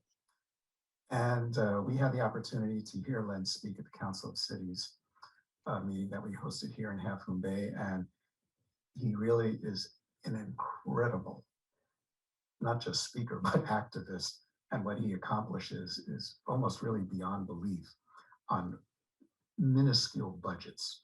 I mean, if ever I wanted to see someone get an enormous grant to expand their scope, it's One Shoreline and Len. It's really worth watching if you get a chance. And so, yeah, thank you, Councilmember Rodick, for mentioning that. Councilmember Penrose, I wanted to come back to you. You wanted to entertain a motion to revisit some of the Measure D ADU permits on the east side of Highway 1. Do I have that right? Yes, thank you. I'd like us to be looking at specifically at the two maps of the city and the possible inclusion of those additional ADU units, which would have been considered part of our downtown if we were using that map and not the Measure D map. Got it. Great. So we can agendize that. Can I offer us? Yeah, please. We typically have a second, so our Oh, council sorry. will require a second. That's right. Yeah, yeah. I I'm sorry. wanted to Thank you. remind you of that. And then also, just in the interim, I did have a chance to confer with the community development director, just in terms of the bringing this item back. My understanding is that, from a workload perspective, the simplest thing would be to bring back the whole item. Of course, council would have the discretion to approve only a narrower subset of the Measure D certificates. But I wanted to propose that as a friendly amendment. Councilor Penrose, this is your proposal for an agenda item, but I did want to make that note that it would be, I think, most efficient to just bring back the whole item, and then you could narrow as the council desires. Thank you. I appreciate that. I like efficiency. It also provides context, because undoubtedly the questions will come up as you start to deliberate what might be your proposal. It'll undoubtedly come up, okay, if we're going to narrow a subset, then what's not on the list? And so inevitably, Jill is going to have to show the whole table that she showed last time, and you're basically looking at it again. So it helps for the context to have to be able to look at the whole thing, even if you guys just collectively decide to narrow and only do a subset of the 16. Yeah, so I agree. Thank you. We do need a second. Yes, is there a second? We have a second. Okay, so we will agendize that for a near future meeting, because people are probably pretty anxious about waiting to see if they might be able to get one of those permits, so one way or the other, to finalize their planning. All right. I think that's it. That was a, yeah. Well, we started. Councilmember Jimenez. Oh, Councilmember Yes, Jimenez. Yeah. Can I make a request before we take it to vote? To Before look we at what? it, maybe to revisit this item after our special meeting of November 9th.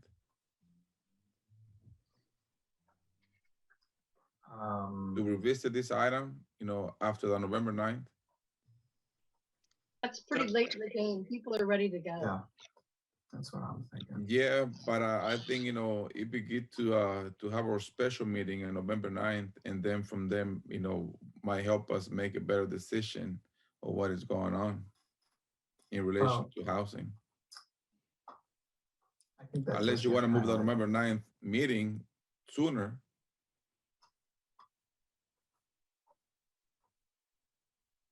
Any thoughts? I just think this should be settled on behalf of the petitioners for permits sooner than later. Plus, it's reconsideration of an issue that we already dealt with, right? I mean, we're not like looking at transfers anew, the transfer policy, looking at a specific item dealing with transfers based on existing practice this year. So that's what we're reconsidering. Who's getting it? We're not reconsidering, sorry, the transfer policy itself. So I don't see why we would wait.